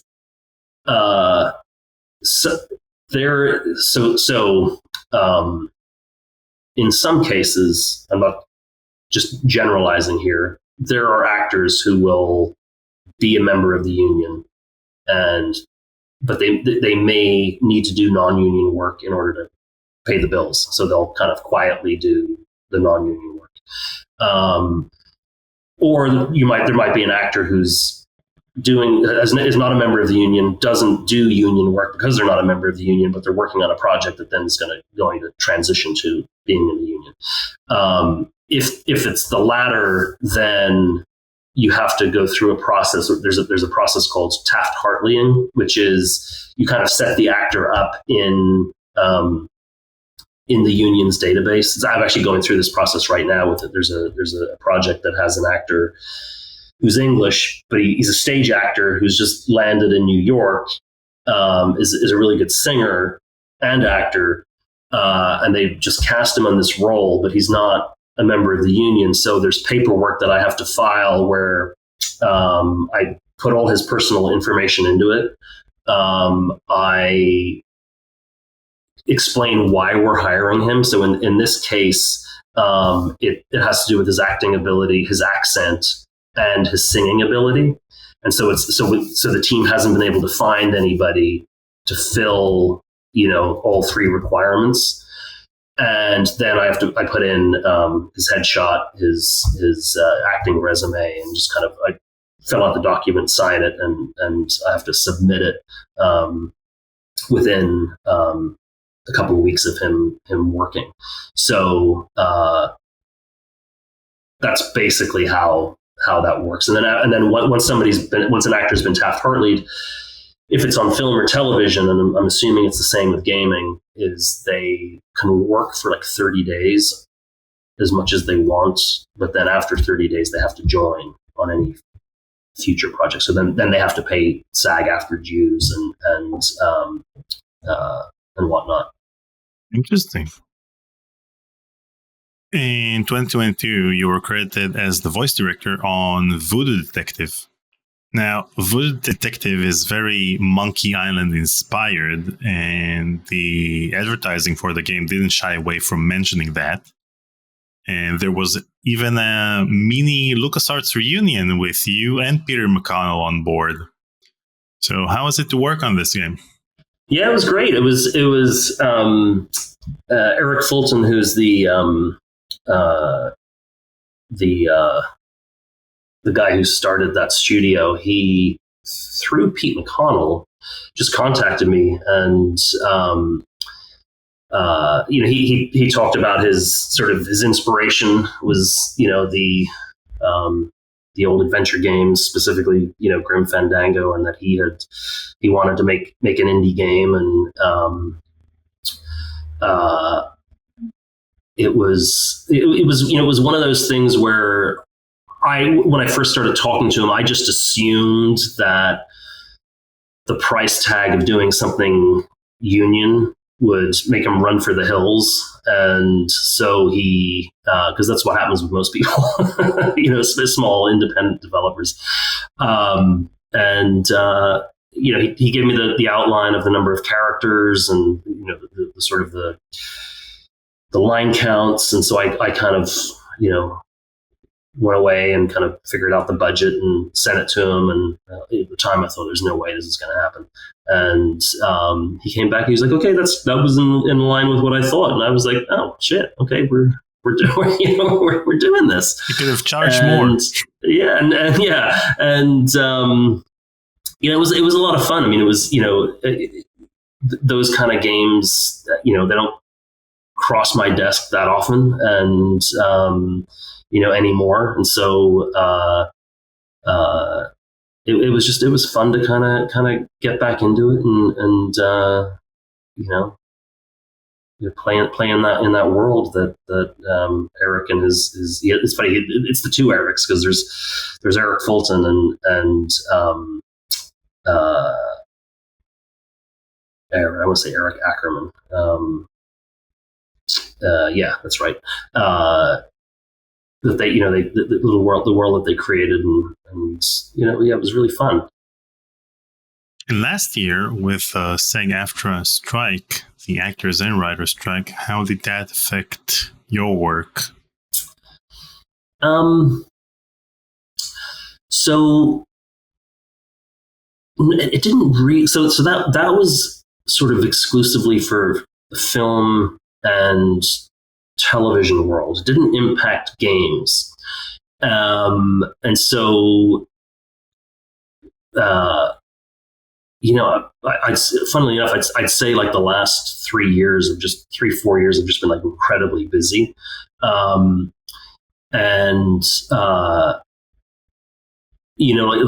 with the strike, it was more,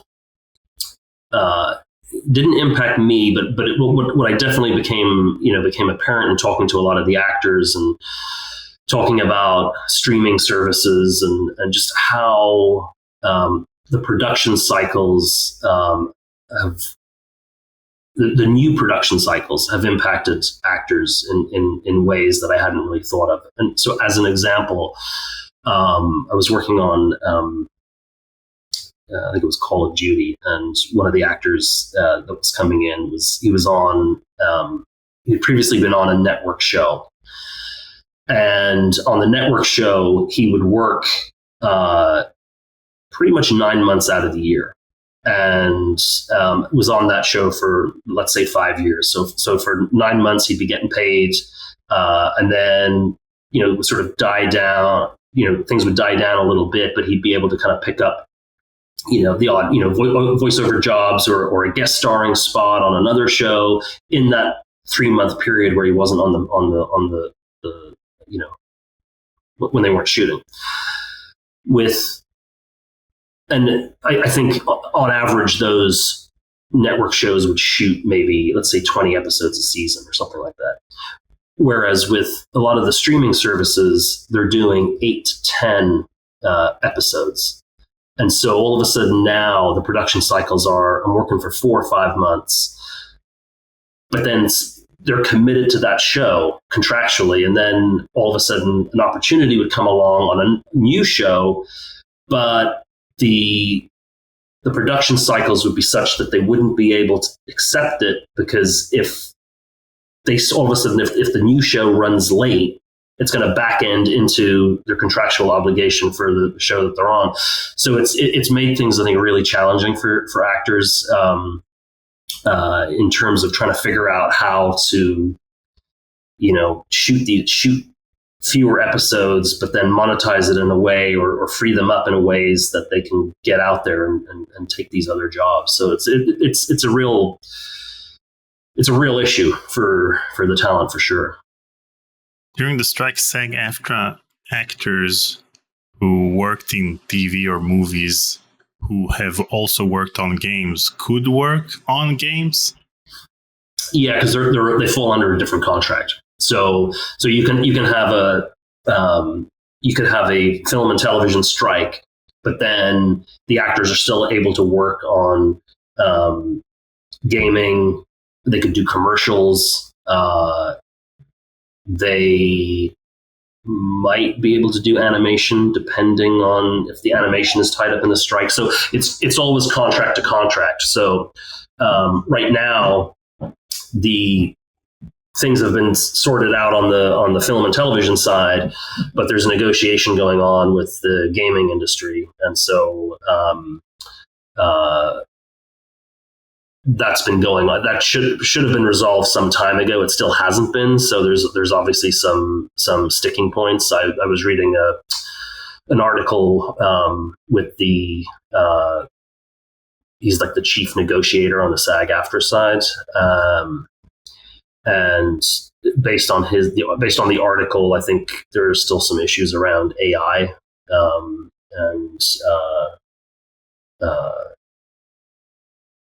there's probably other sticking points too, but I think AI seems to be the big one. So we could be facing a gaming actors strike. But yeah, potentially. Hopefully not. Hopefully it gets sorted. But yeah, it's certainly possible. Yeah, for sure. But on the other hand, during the strike, presumably several major A-list actors could have worked on games. And so that's a great opportunity for game developers to get, Tom Cruise for a point-and-click adventure game. That would be fun. Yeah, that would. He would. He probably wouldn't, but I think he'd probably be surprised at how fun it can be. The Mission Impossible point-and-click adventure game. Hey, that's not a bad idea. Now, back in the day, you could make sure that the voice recordings were consistent because they mostly took place in the same recording studio. But nowadays, with many voice actors recording at their home studios remotely, how do you maintain consistency despite the different setups and sometimes different acoustics that each voice actor has in his or her home studio? Yeah, I mean it's a challenge for sure. A lot of the good news is a lot of this really successful voiceover actors who work a lot. They all have their own home studios,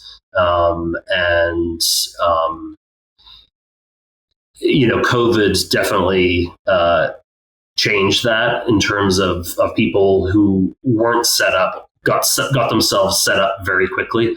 I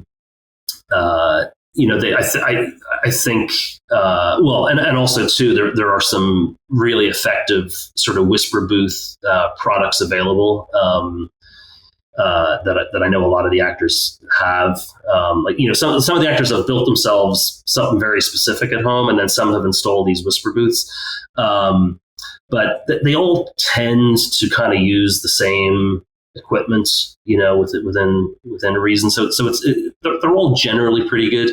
It's more the where the curveballs happen. I think tend to be more with on-camera actors who they don't have those setups at all, or at the beginning of COVID didn't have them at all, and so there were times where microphones and preamps were being sent to actors, and they were going into their closets and we were recording stuff, and they'd have a Zoom camera on, and you'd see shirts and stuff, hanging in the background. The biggest challenge there was every actor on the planet seems to have a MacBook Air, which if you're trying to run any kind of audio software on, is the worst computer to be doing that on, because it starts to overheat really quickly and the fans kick in. We made it work, and again, I can't speak to it in the same way that a lot of dialogue editors would, but there was definitely in those early days, there was a lot of magic going on in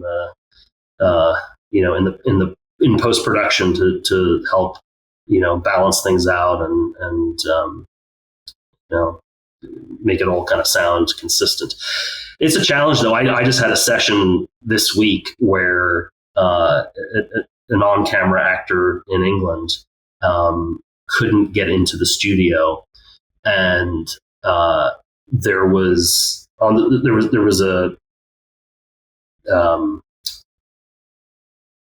things were being recorded at home. I don't know exactly what the environment was, but using some kind of digital compressor. And then there was an engineer who was receiving the signal via Source Connect. But for some reason, and then the actor's husband was kind of engineering at home. But for some reason, we were recording, and she was at a normal level, and then all of a sudden it got really quiet, and then it would kind of come back up, and then it would be fine, and then it would go down, and it would come. I was like, what's going on? And apparently this digital compressor that he was using, he would set it, and he would set it at, let's say 12 o'clock. And then on its own, it would start auto adjusting. And it was like, it would happen, and he would turn it back up and it would turn back down. He would turn it back up and he would turn it back down. And he couldn't figure out how to get it just to lock in. So I was like making selects because he's not an engineer. So I was, when we realized that we couldn't figure out what it was because we weren't there, we couldn't see anything. So it was one of those where I was just making selects around whatever was like at the right level. And was the performance okay? Yeah, it's fine. Was it the best? Maybe not, but it was at a decent level. So it's like, okay, we got it. Let's move on. And so I warned everybody after the fact that it's maybe not the best. So in this case, we're against using AI instead of actual voice actors. But there are AI tools that can be used after the fact for cleaning up the audio.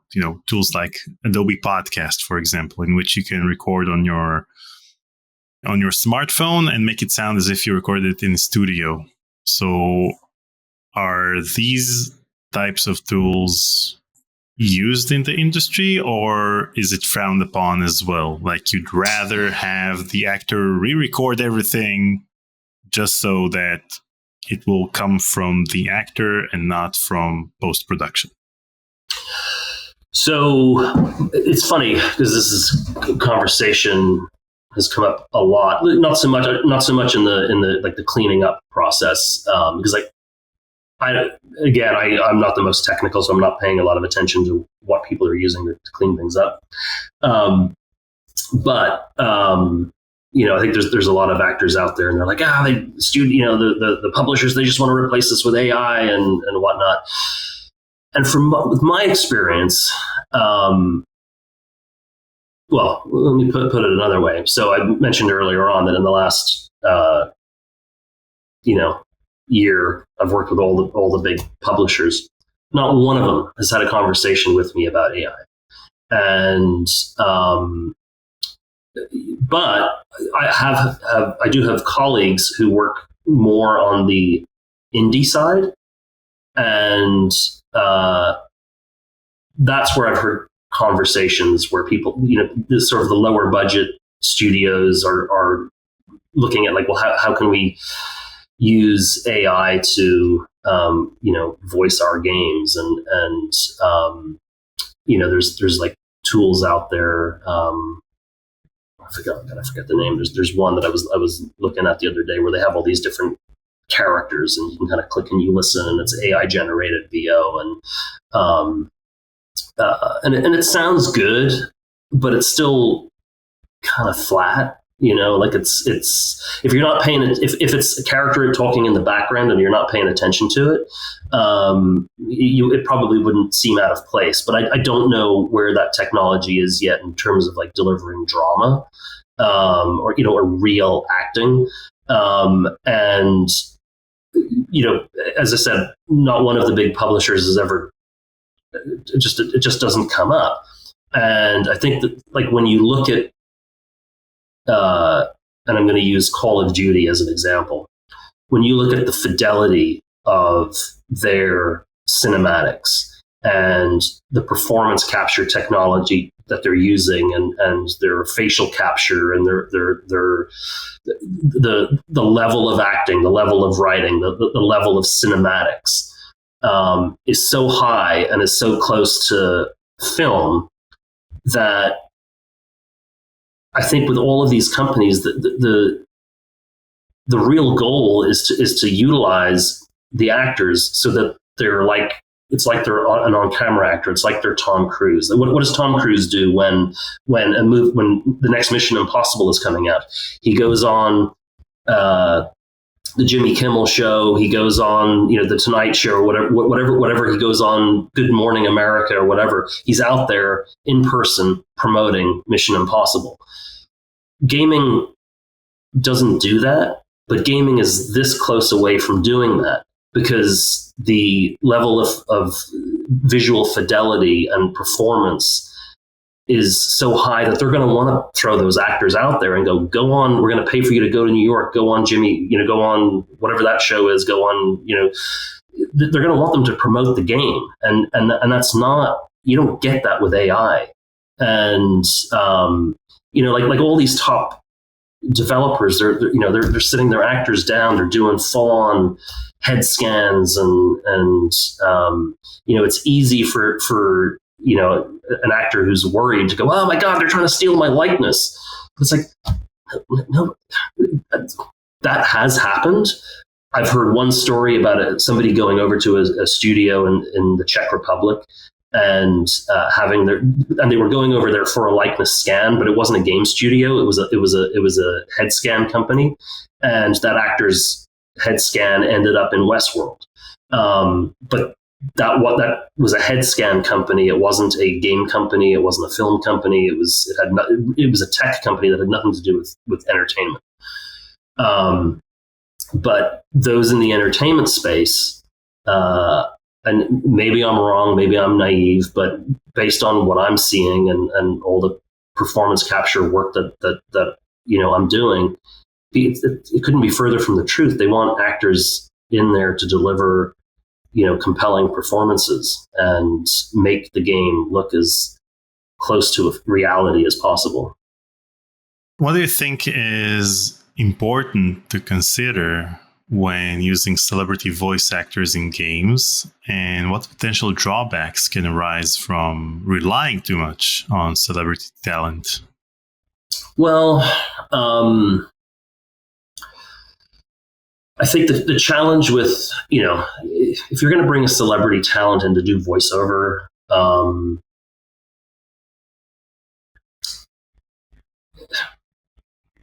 I'm of the 9 times out of 10, probably not 9 times, probably like 99.9 times out of 10. It's probably kind of pointless because, it's very specific. So if you are doing something like Telltale's Game of Thrones and you want to bring in, some of those characters into your game, that can make sense.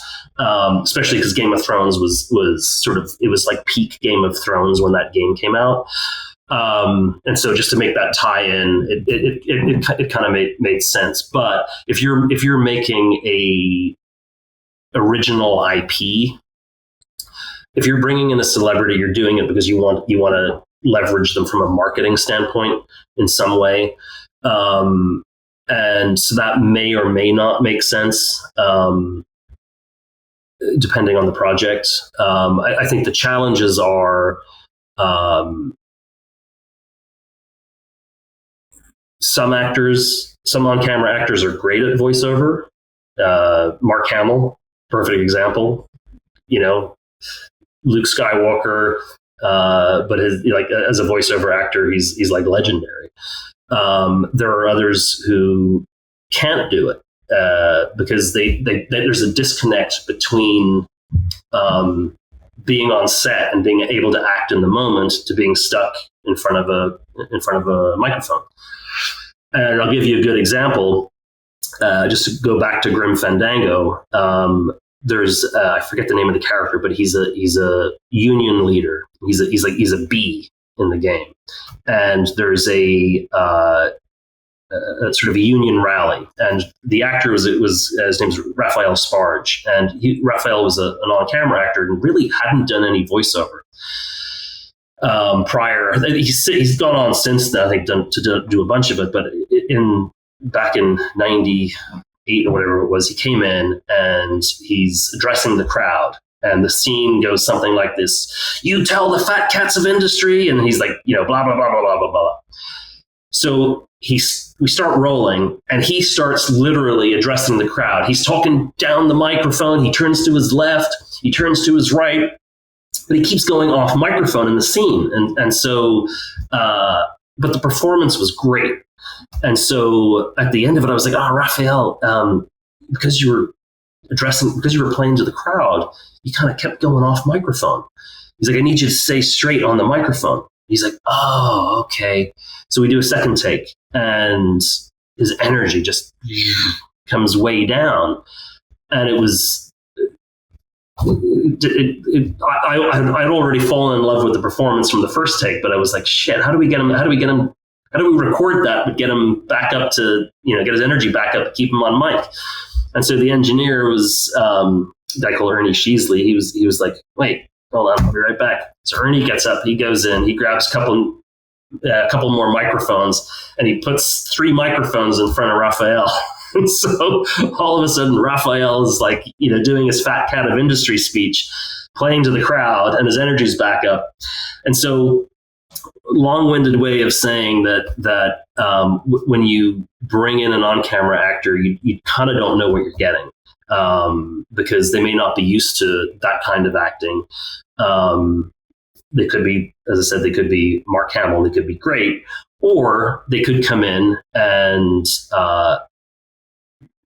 I once had an actor come in. I won't say who it was because they were actually very nice. But they came in, did the voiceover, and referred to it as shoe money.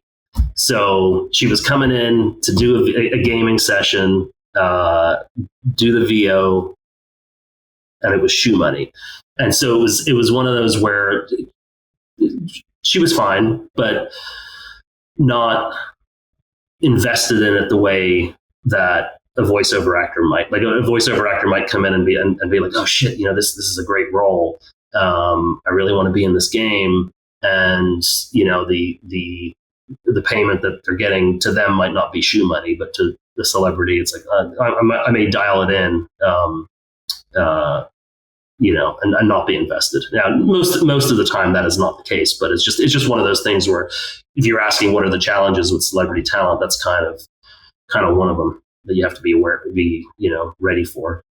And then, but probably more than anything, there's also a scheduling challenge. So if your celebrity's coming in and they're doing a significant character and you've got a lot of sessions to do, you might be in a situation where they're so busy that you may have to adjust your production schedule based on their availability. And I've definitely, we definitely ran into that, on Borderlands. Chris Hardwick played, I forget, it was Volan's sidekick. And his schedule was insanely busy. Like he had his own show. He had his sort of late night show. He had there was an animated show. I think he was probably doing stand up. He was constantly traveling. And so we'd be like, okay, over the next month, how much availability does he have?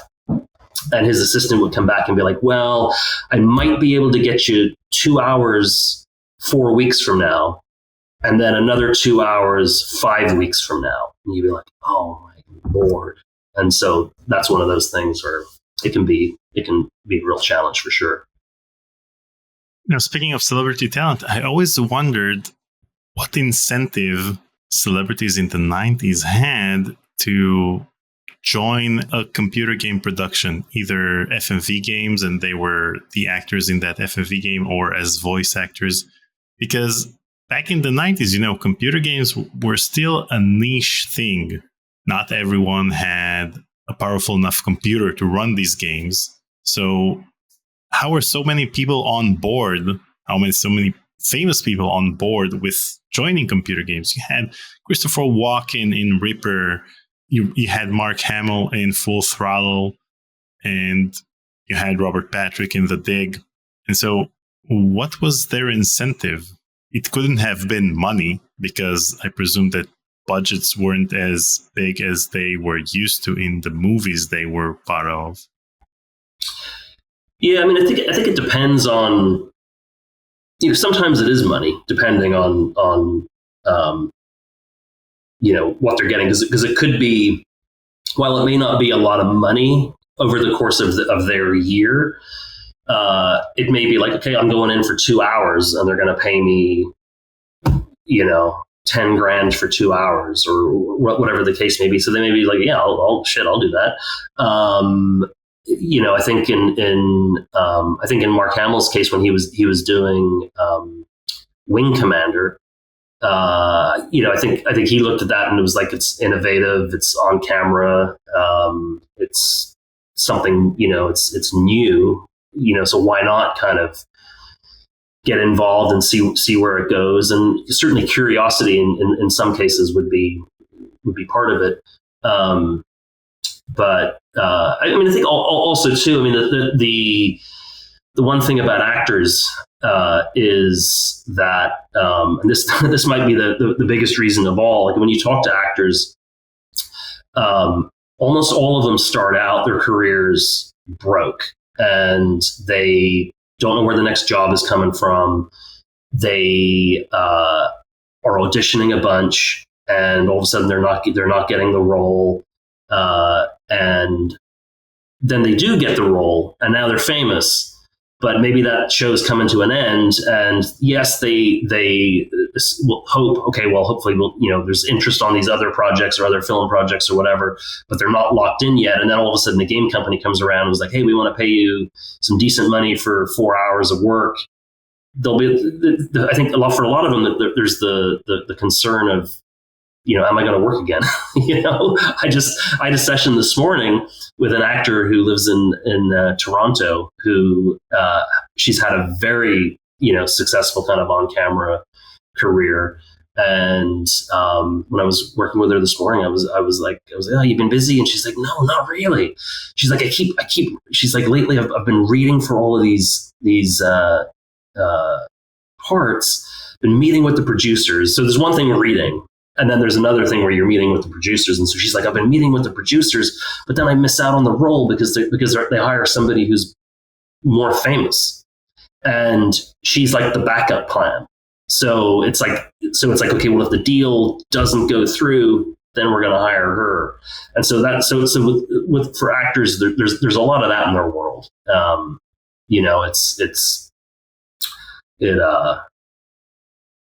It can be, I'm sure it can be a scary profession for sure.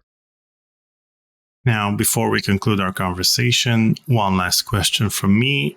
What are your plans for 2024? And how can people stay in touch with you and your work? So what are my plans for 2023 or 2024? 2024, yeah. Yeah. So right now, I'm directing a unannounced project for 2K that I just spent 3 weeks on their performance capture stage working on. Really fun project. We have some great actors on it. So that's been keeping me busy. Right now there's another couple of unannounced things as well that are more on the voiceover side. So those are kind of what I'm focusing on right now. And I think I can talk about this, but I've been working on Star Wars Outlaws, which has obviously been announced, and we have a few more sessions to do there. But yeah, I mean, other than that, I'm kept super busy with my kids. My kids are both competitive soccer players, so I spend large chunks of my weekends and weeks driving them around and back and forth to soccer practice. But Yeah, I mean, as far as people getting in touch with me, I don't do social media. It's not, you know, I have a Facebook account, but I don't ever go on it. And I don't do, Twitter or Instagram. The only thing that I do check once in a while will be LinkedIn. So I always tell, like, if sometimes I'll get invited to go to do like acting classes, and the students will always say, "Oh, how can we get in touch with you?" And I'll be like, "Find me on LinkedIn." And while I don't check it every week, what I do is I'll be sitting at my computer, and I'll get one of those like notifications where, oh, somebody's looking at your profile, and I'll be like, oh, who's looking at my profile? And I'll click on this, and then I'll go in, and I'll be like, oh, it's nobody who's going to be hiring me is looking at my profile, but I'll realize, oh, somebody did send me a note or like an email within LinkedIn, and so then I'll always respond to people in LinkedIn. So I'm just Darragh O'Farrell in LinkedIn, and in case there's another Darragh O'Farrell out there, you'll know it's me, because the image is me finishing a half Ironman, and I was in that picture. I was really lucky in that there was nobody in front of me and there was nobody behind me, so it looks like I'm winning, but I'm not. So LinkedIn is good. Well, it's a good thing I contacted you via LinkedIn, because otherwise you would have ignored my DM. Exactly, because the reality is that my email inbox is usually a mess. Like, because when you get a lot of emails during the day and you're in the studio, email can become really unwieldy, and so then you may not. If you've had a busy week, you're kind of scanning email at nighttime, or like every night you just start scanning, you miss stuff, and it's a pain. It's also one of the reasons why I don't do social media, because that's just a whole other layer of noise that I wouldn't be able to deal with. You should open a TikTok account and then talk directly to Gen Z about voice acting. Totally. I know. Well, my kids, like, they'll sit there and they'll scroll through TikTok, and I kind of sometimes I'll peer over there. I'm like, "What are you looking at?" They're like, "Yeah." And you could be there giving them fatherly advice. That's true. That's on true. Their feeds. Yeah. They probably not, because they don't tend to listen to me anyway. So. But no, they're good. They're good kids.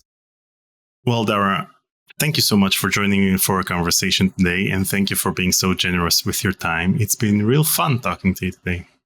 Thanks for having me. It's good. It was a good time.